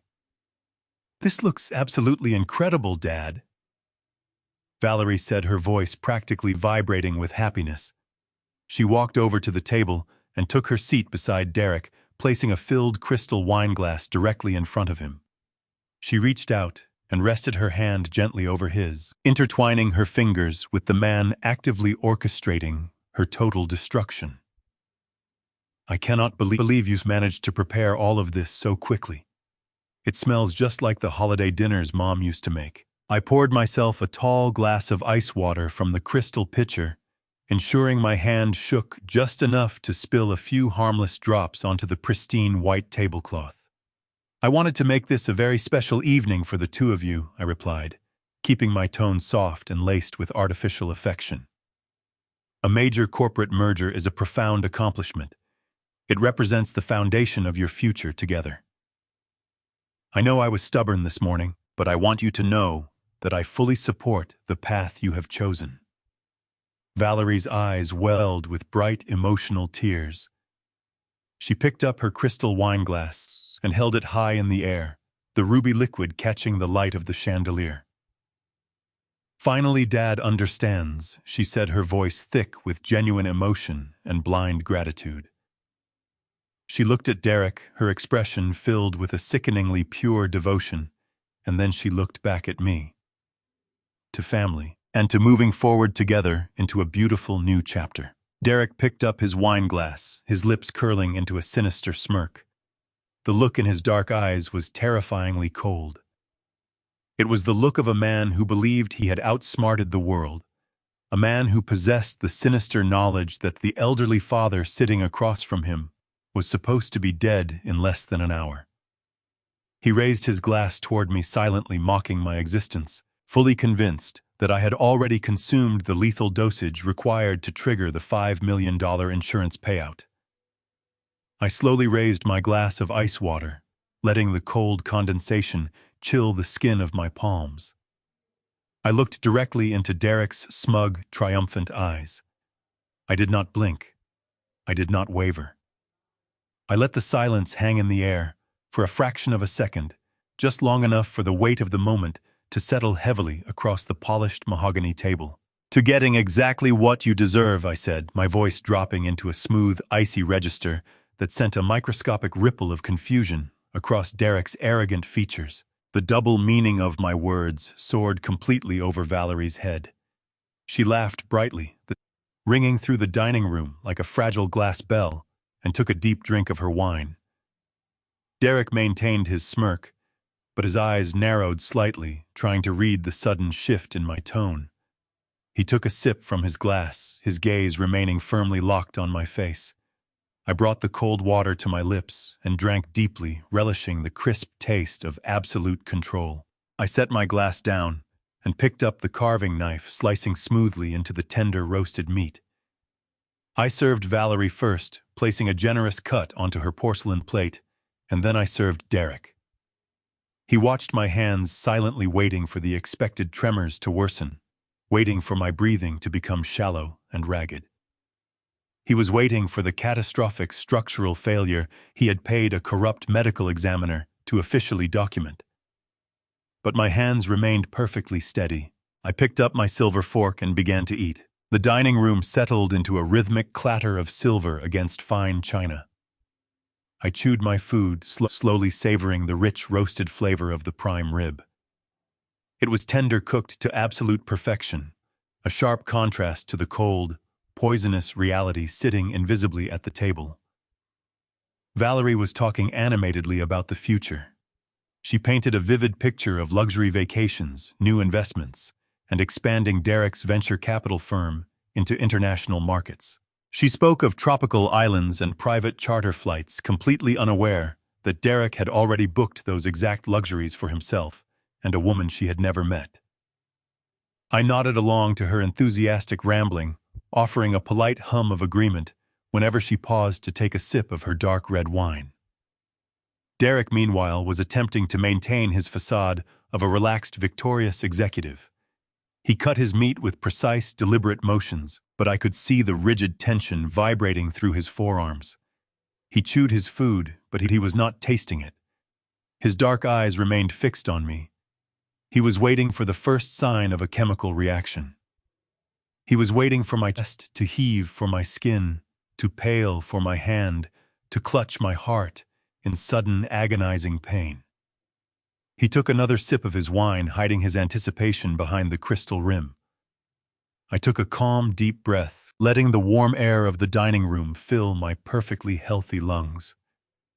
The psychological warfare had officially begun, and I was the architect holding the blueprints. I set my silver fork down gently on the pristine white tablecloth.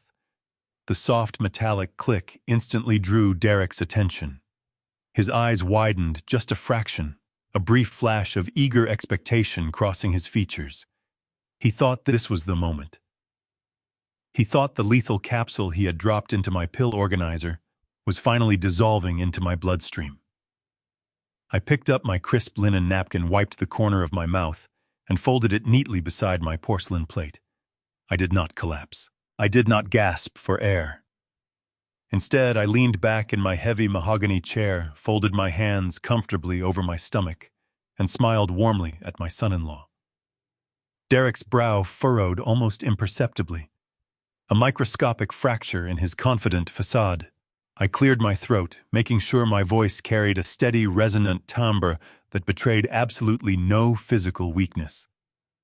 Valerie paused her monologue about real estate investments, turning her attention to me. I looked directly at Derek, holding his gaze with an unblinking, terrifying calm. I told them that sitting here enjoying this magnificent meal brought my mind back to my early days, working as a structural engineer in the city. I spoke of the massive steel bridges and towering skyscrapers I used to design.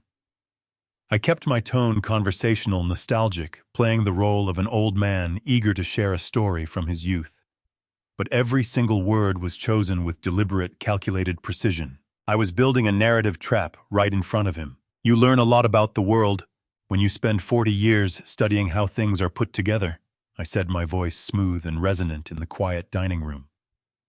People look at a massive, towering structure, and they only see the beautiful exterior. They see the polished glass, the expensive marble lobbies, the shining steel catching the afternoon sunlight. They admire the facade. Valerie smiled, taking another sip of her wine, completely captivated by the story. But an engineer does not look at the glass. I continued, shifting my gaze entirely to Derek. An engineer looks at the foundation. Because it does not matter how incredibly expensive or beautiful the outside of a building is. If the load-bearing columns are compromised, the entire structure is destined to fail. Derek's jaw tightened. He shifted uncomfortably in his chair. He was trying to figure out why I was perfectly lucid, why my voice was not weak and rattling with a failing heart.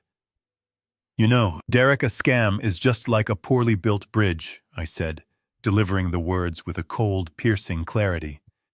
It looks beautiful from the outside.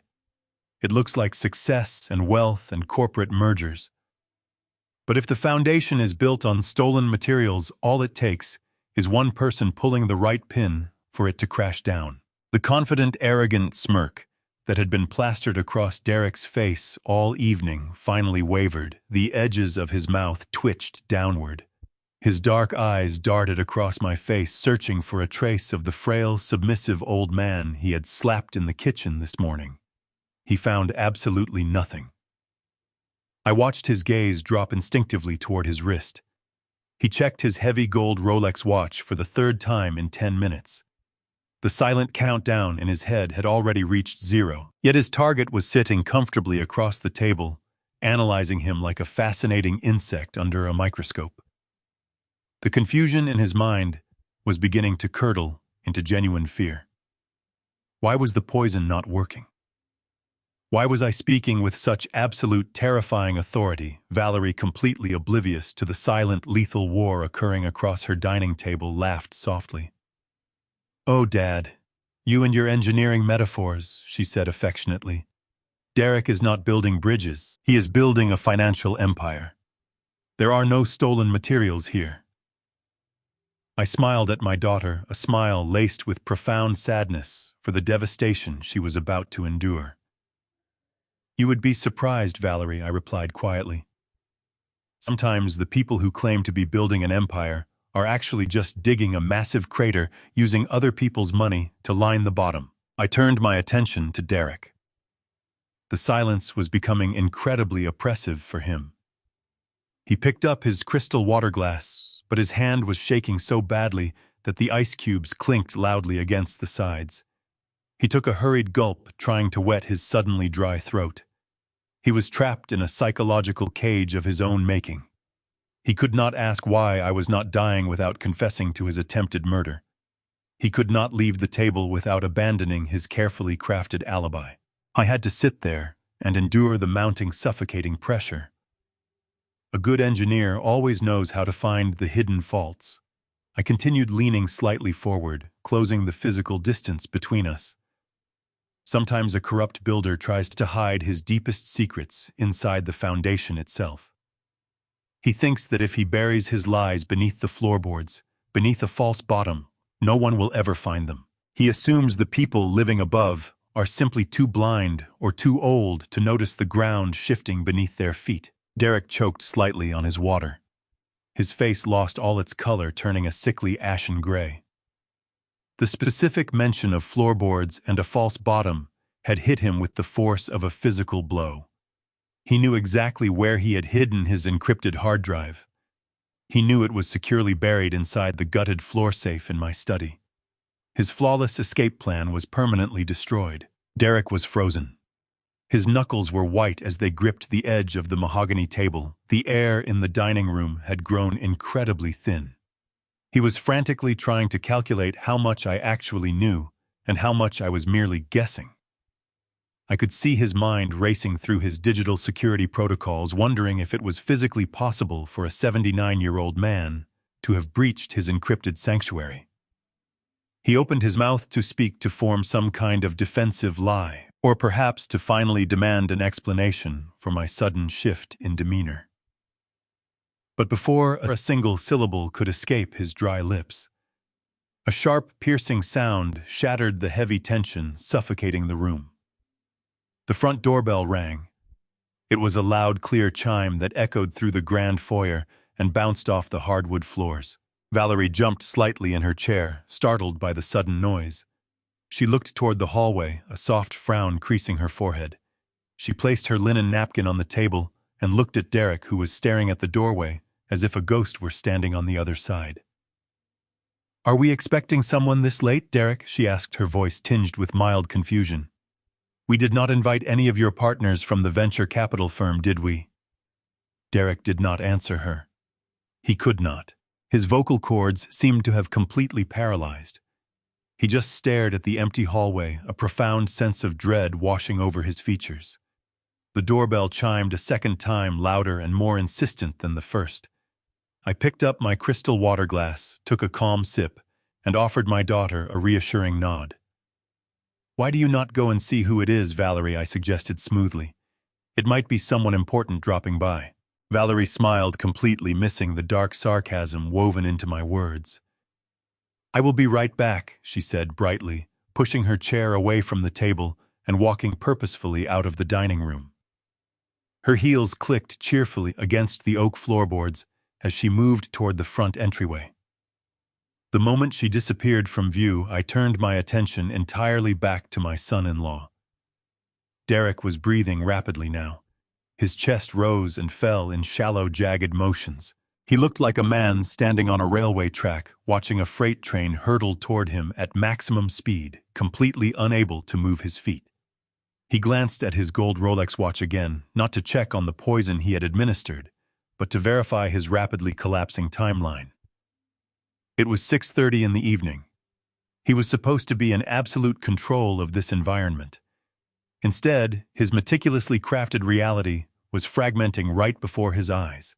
I sat perfectly still, cutting another small piece of roasted prime rib and placing it in my mouth. I chewed slowly, savoring the rich flavor, allowing the agonizing silence to stretch and amplify his rising panic. I knew exactly who was standing on my front porch. I knew exactly what kind of explosive payload she was carrying in her hands. An engineer understands that when a structure is subjected to an unexpected massive lateral force, the rigid materials will inevitably snap. Derek had built his entire life on rigid, inflexible lies. The lateral force was currently walking through my front door. I heard the heavy wooden hinges creak open, followed by a sudden sharp gasp from Valerie. It was not a gasp of joyful surprise. It was a sharp intake of breath, signaling pure, unadulterated shock. I heard a muffled, frantic voice speaking rapidly in the foyer, a voice thick with tears and raw desperation. A few seconds later, the sharp clicking of Valerie's heels returned, but the rhythm was entirely different. It was uneven, hesitant, and slow. She walked back into the dining room, her face completely drained of color. The radiant, blissful joy that had illuminated her features just 5 minutes ago had been thoroughly extinguished. She looked pale, terrified, and utterly bewildered. She stepped aside, allowing the unexpected guest to enter the formal dining room. It was Monica. She stood in the arched doorway, a stark, jarring contrast to the elegant setting I had meticulously prepared. She was not dressed for a high society celebration. She wore a simple trench coat pulled tightly over a wrinkled blouse. Her hair was disheveled, plastered to her forehead with nervous sweat. Her makeup was ruined, leaving dark, tear-streaked trails down her flushed cheeks. She was clutching a crumpled stack of printed papers in her trembling hands, gripping them so tightly that her knuckles were completely white. Derek sat at the opposite end of the table. He had a fork halfway to his mouth, holding a piece of glazed carrot. The moment his dark eyes locked onto Monica's tear-stained face, his hand stopped mid-air. His fingers went entirely numb. The heavy silver fork slipped from his grasp, clattering loudly against his pristine porcelain plate, and falling onto the white tablecloth, leaving an ugly orange stain. The color completely vanished from his face, leaving his skin a sickly, translucent shade of gray. His jaw fell slack. He looked like a man who had just been forcefully pushed out of an airplane without a parachute. He tried to speak, but his voice was nothing more than a raspy, broken whisper. "Monica." He choked out, staring at her in absolute disbelief. "What are you doing here? Why are you in my house right now?" Valerie looked back and forth between her husband and the frantic, weeping woman standing in our dining room. Her mind was struggling to process the impossible collision of these two entirely separate worlds. She placed a hand over the stolen diamond necklace resting on her collarbone, a subconscious gesture of self-protection. "Derek," she asked, her voice trembling slightly. "Who is this woman? Why does she know your name? Why is she crying in our house?" Derek opened his mouth, desperately searching his mind for a plausible lie.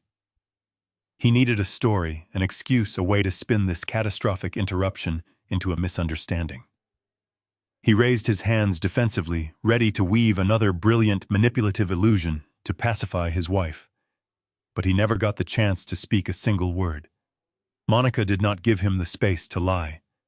She stepped forward, crossing the threshold into the dining room, with a fierce, explosive energy that completely shattered the refined, upper-class illusion of the evening.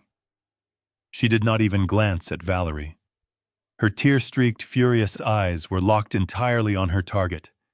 She marched directly toward the head of the table, where Derek was sitting in a state of absolute frozen terror. She raised her trembling hands and violently slammed the crumpled stack of printed papers directly onto the polished mahogany surface with a deafening smack. The papers' bank statements, flight manifests, and offshore routing numbers highlighting balances of absolute zero scattered wildly across the table, sliding past his expensive crystal wine glass and fluttering onto the pristine white tablecloth like a snowstorm of undeniable guilt. "He is fleeing the country tonight, Valerie," Monica screamed, her voice cracking with a raw, agonizing mixture of profound heartbreak and vengeful, unadulterated fury. The sheer volume of her voice rattled the delicate crystal in the chandelier above us. "He stole my money, and he stole yours. Every single penny. He booked a one-way ticket on a private jet and planned to leave us both here to take the ultimate fall for his massive corporate fraud. He looked me in the eye and promised me a beautiful new life on a tropical island, but he is nothing but a cold, calculating, empty monster." The echo of Monica's devastating accusation hung in the dining room like a thick, suffocating plume of toxic smoke. The horrific words seemed to physically strike Valerie, completely knocking the breath from her lungs and forcing her to take a clumsy, stumbling step backward until her spine hit the hard edge of the antique wooden sideboard. The magnificent, glittering diamond necklace, resting against her collarbone, suddenly looked less like a romantic gift and more like a heavy, suffocating chain. She looked at the tear-streaked woman standing fiercely at the head of the table, and then she turned her wide, terrified eyes toward the man she had married. She waited for Derek to stand up, to raise his voice in righteous indignation, to call this a crazy misunderstanding, and order the woman out of our house. She waited for the brilliant, confident corporate executive to take control of the narrative and protect her. But Derek did absolutely nothing. He remained frozen in his heavy mahogany chair, his skin completely devoid of color, his chest rising and falling in shallow, panicked gasps. The silence was the most damning confession he could have possibly offered. Valerie slowly reached up her trembling fingers, gripping the expensive diamond necklace resting against her collarbone. The illusion of her perfect life was actively dissolving right in front of her. "Derek," she whispered, her voice cracking under the immense weight of the sudden realization. "Derek, please tell me she is lying. Tell me you do not know who this woman is. Tell me you did not steal my money." Derek swallowed hard, his Adam's apple bobbing nervously in his throat. He looked at Valerie, mouth opening and closing, like a suffocating fish. But his brilliant mind could not calculate a mathematical equation to escape this specific collision. He could not deny knowing Monica because she was standing right there holding the printed routing numbers to his offshore accounts. He could not deny the stolen money because the physical evidence was slammed directly onto the pristine white tablecloth.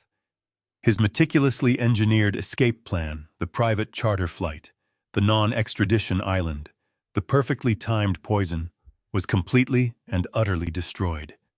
He was trapped in a room with the wife he had framed for international wire fraud and the mistress he had intended to abandon on the tarmac.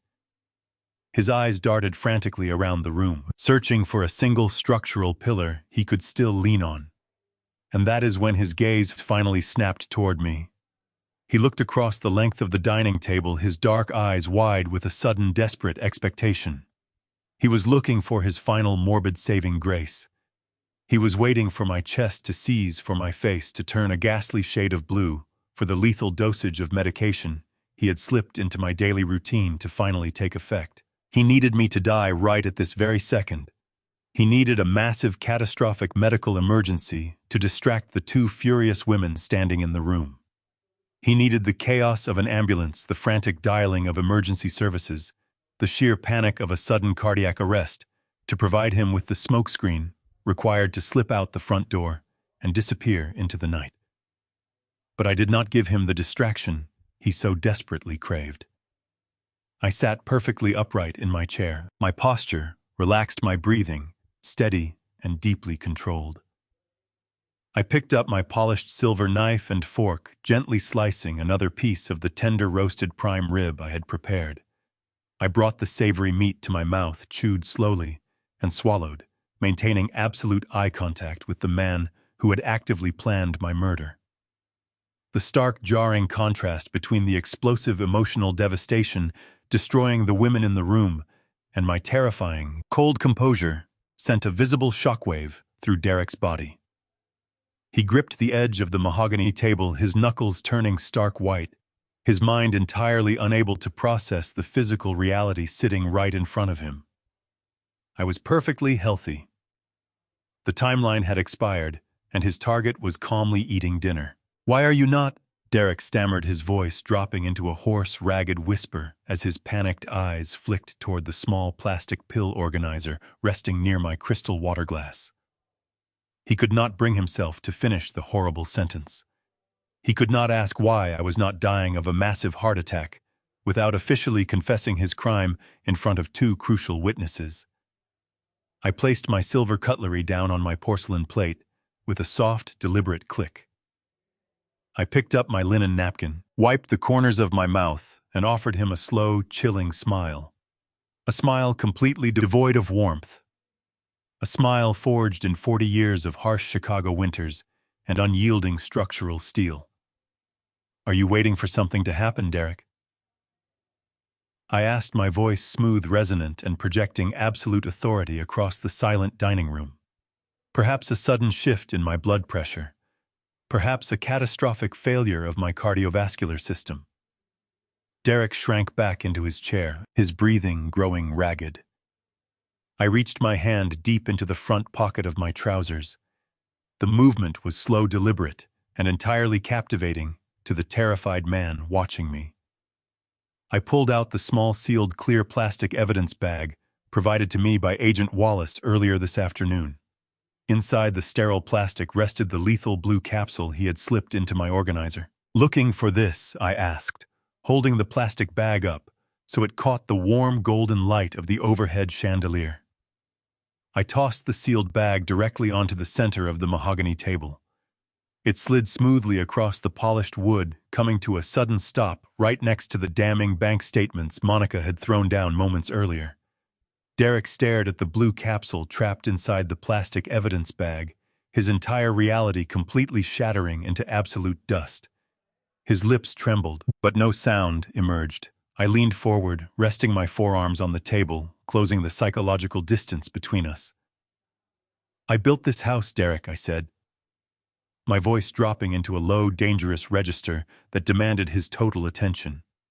Every single beam, every hidden joint, every microscopic inch of the foundation was drafted by my own hand.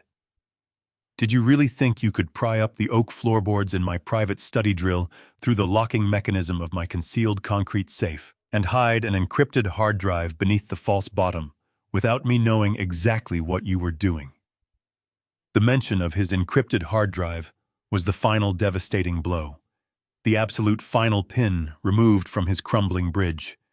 Derek let out a sharp, choked gasp, realizing I possessed the master blueprint to his entire criminal existence.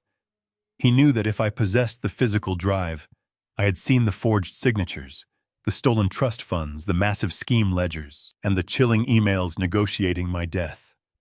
There was absolutely nowhere left for him to run. The walls of his elaborate fortress were actively collapsing inward, crushing his arrogant spirit, under the immense weight of the undeniable truth. He was no longer the powerful executive dictating terms. He was just a terrified criminal waiting for the consequences of his greed to arrive. This is the absolute end of the line for him. The sharp click of the steel handcuffs echoing through my formal dining room was the absolute most satisfying sound I had heard in my entire life.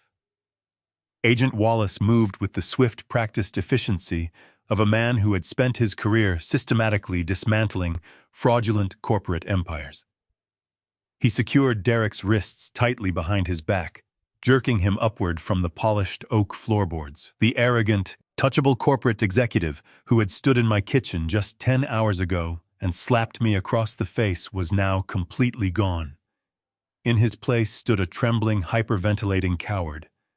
His expensive designer suit was heavily rumpled, his silk tie was skewed, and his face was a mask of sheer terror. 2 armed federal agents flanked him, immediately gripping his shoulders with uncompromising force. Derek did not struggle. He did not attempt to negotiate, offer a bribe, or weave another manipulative lie. The massive weight of the federal indictment had crushed his arrogant spirit into a fine, worthless powder. He cast one final desperate look over his shoulder as the agents began to march him toward the front entryway. He looked at Monica, who was standing near the antique wooden sideboard, with her arms crossed defensively, her eyes burning with a cold, vengeful satisfaction. Then his dark, panicked eyes found mine across the room. I was silently begging for mercy, pleading for a miraculous lifeline that simply did not exist. I remained seated at the head of the mahogany table, my posture perfectly relaxed. I raised my crystal wine glass a fraction of an inch, in a mocking farewell, took a slow sip of my ice water, and watched them forcefully drag him out of my home forever. The heavy front door slammed shut, severing his toxic presence from my property permanently. The sudden silence that fell over the dining room was incredibly heavy and deeply suffocating. It was broken only by the ragged sound of someone actively struggling to draw breath. Valerie collapsed heavily into the nearest dining chair, burying her pale face in her trembling hands. A primal, agonizing sob tore through her throat, echoing painfully against the beautifully painted walls of the room. The beautiful, opulent illusion she had been living inside for the past 2 years had been forcefully shattered. She was finally seeing the horrifying truth hiding beneath the shiny veneer of her marriage. She had fallen blindly in love with the promise of immense wealth, elevated social status, and endless luxury. She had allowed herself to be seduced by a ruthless man who viewed her as nothing more than a convenient financial asset. She had defended a predator. She had dismissed her own father as a confused, meddlesome old man. And in doing so, she had unknowingly placed her own neck directly onto the chopping block of a massive federal conspiracy. She was weeping for the absolute loss of her husband.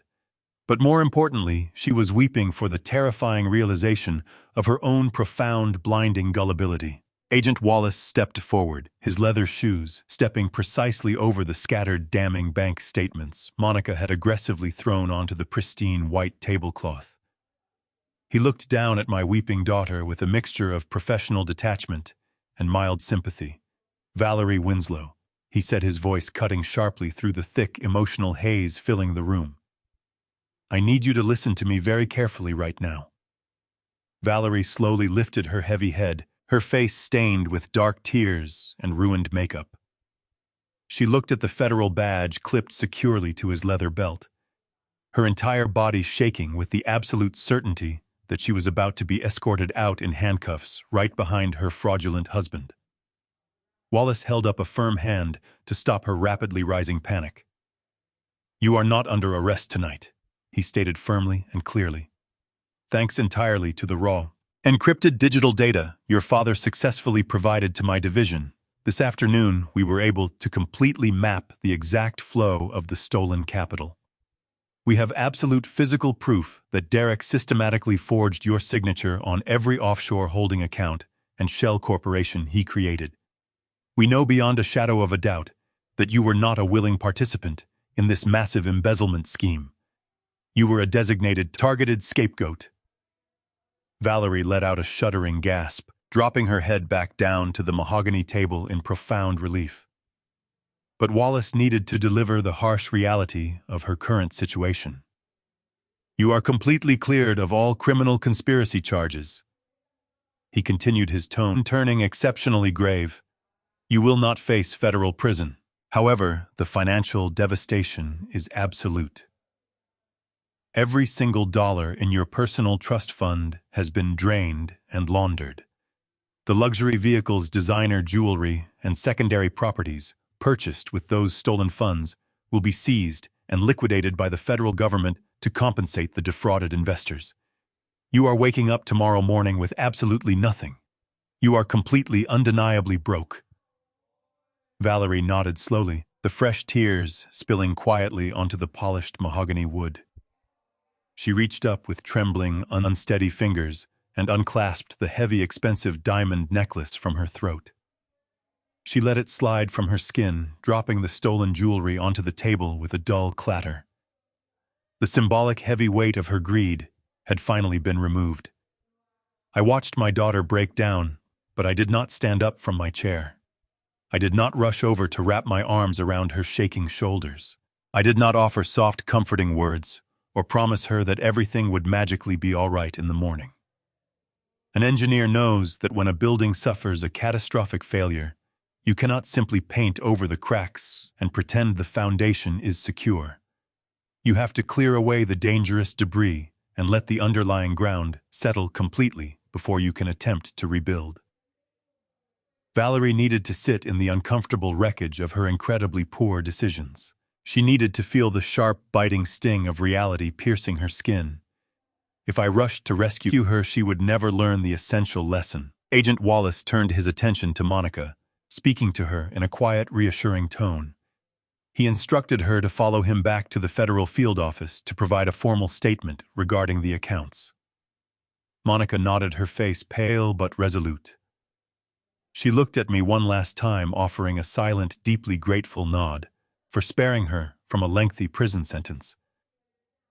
I returned the nod respectfully. She pulled her trench coat tightly around her shoulders and followed the federal agent out the front door, leaving Valerie and me completely alone in the silent, echoing house.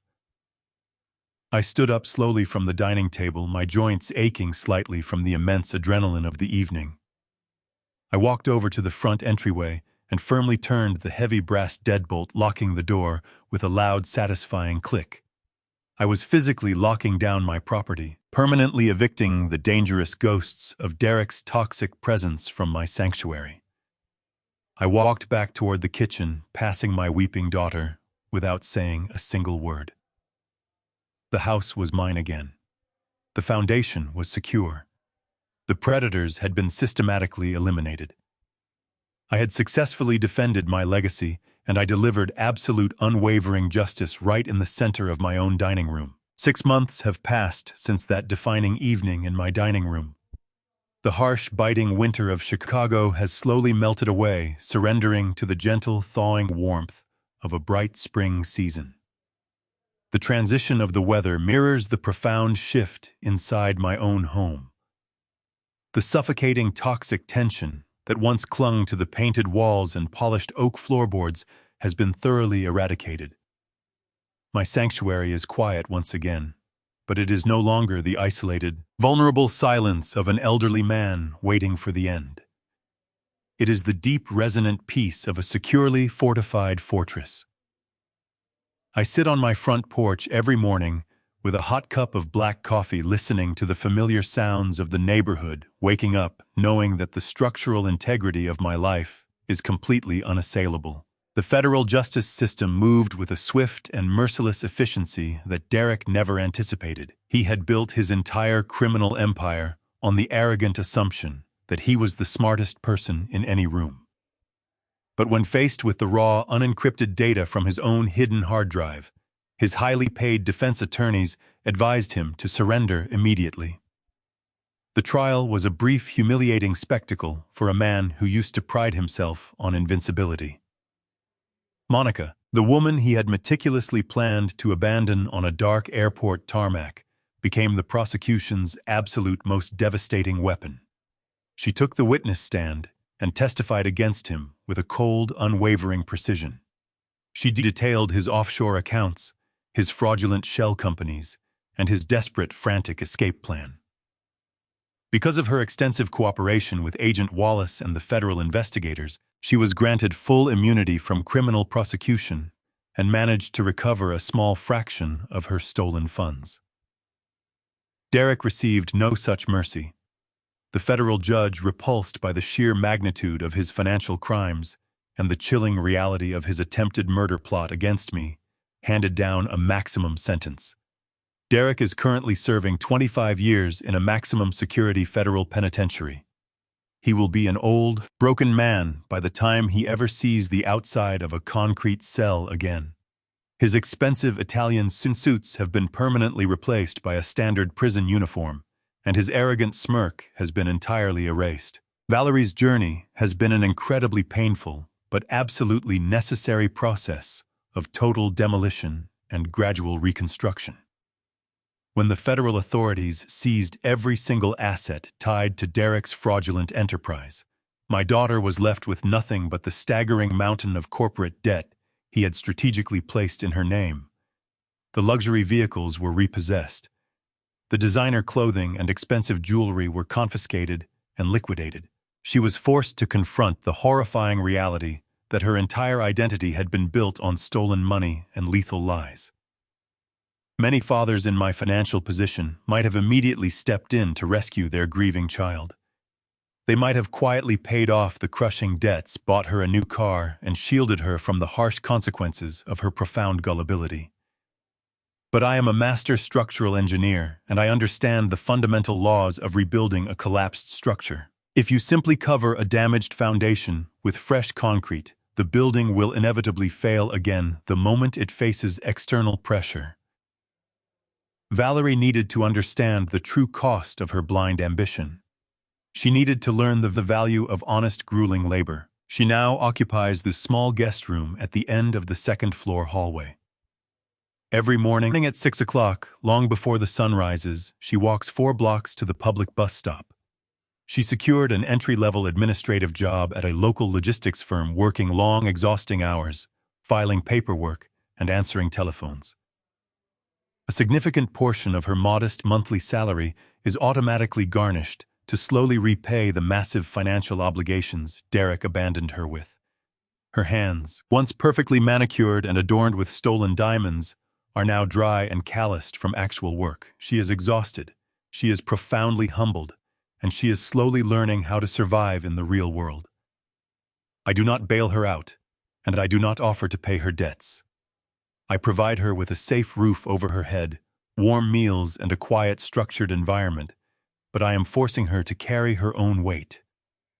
I watch her from the kitchen window as she walks down the driveway every morning, and for the first time in years, I feel a genuine sense of hope for my daughter. The toxic, superficial arrogance has been stripped away. She is finally learning how to lay a proper, unshakable foundation for her own life, brick by agonizing brick. It will take her years to fully recover financially and emotionally. But when she eventually stands on her own 2 feet again, she will be a woman of genuine substance and unyielding character. As for me, I spend my days tending to the property I built with my own hands. I walk through the hallways of my home, running my fingers along the custom woodwork, feeling the solid, permanent strength of the architecture. I reflect often on the terrifying timeline of that fateful day 6 months ago. I think about the moment Derek struck me across the face in the kitchen, arrogantly believing he had conquered a weak, senile old man. I made the fatal mistake of confusing physical age with mental vulnerability. He assumed my silence was a manifestation of fear and submission. He did not understand that a man who has spent 40 years calculating load distributions, identifying structural stress fractures, and designing impenetrable security grids does not ever panic. My age did not diminish my strength. It refined it. It gave me the immense, terrifying patience required to smile warmly at my executioner while secretly dismantling every single pillar of his existence. I protected my home. I safeguarded my legacy, and I delivered a brand of absolute justice that the legal system could never have orchestrated on its own. I proved that the greatest weapon a man can wield is not physical violence or loud, aggressive intimidation. The greatest weapon is a cold, calculating mind paired with the unwavering discipline to wait for the exact right moment to strike. I sip my coffee looking out over the quiet, peaceful neighborhood, listening to the gentle rustling of the old oak tree in the front yard. The storm has passed, the wreckage has been cleared, and my foundation remains perfectly intact. The predators who attempted to invade my sanctuary have been permanently eradicated, locked away behind cold steel bars where they can never threaten my family again. I am an old man, but I am the undisputed architect of my own destiny, and my house will remain standing strong for generations to come. I will continue to wake before dawn, maintaining the routine that kept me grounded through the darkest decades. I will polish the hardwood floors, repair any weathering on the siding, and ensure this property remains a fortress against the unpredictable outside world. I survived because I refused to be a victim. I conquered because I finally embraced the unyielding, patient strength of an engineer. Never mistake an old man's silence for submission. When you spend a lifetime building foundations, you learn exactly how to dismantle them. The people who share your roof might believe your age makes you blind, but experience is a lens that pierces through any disguise. If someone disrespects you, do not waste your energy on immediate rage. Quietly gather your evidence, secure your assets, and let their own arrogance build the trap that will destroy them. Morality is not about being weak. It is about having the strength to deliver justice exactly when the enemy thinks they have already won. If this story gave you chills, hit the like button and subscribe to the channel right now. Have you ever had to outsmart someone who thought you were weak? Let me know in the comments below, and I read every single one. I will see you in the next life story.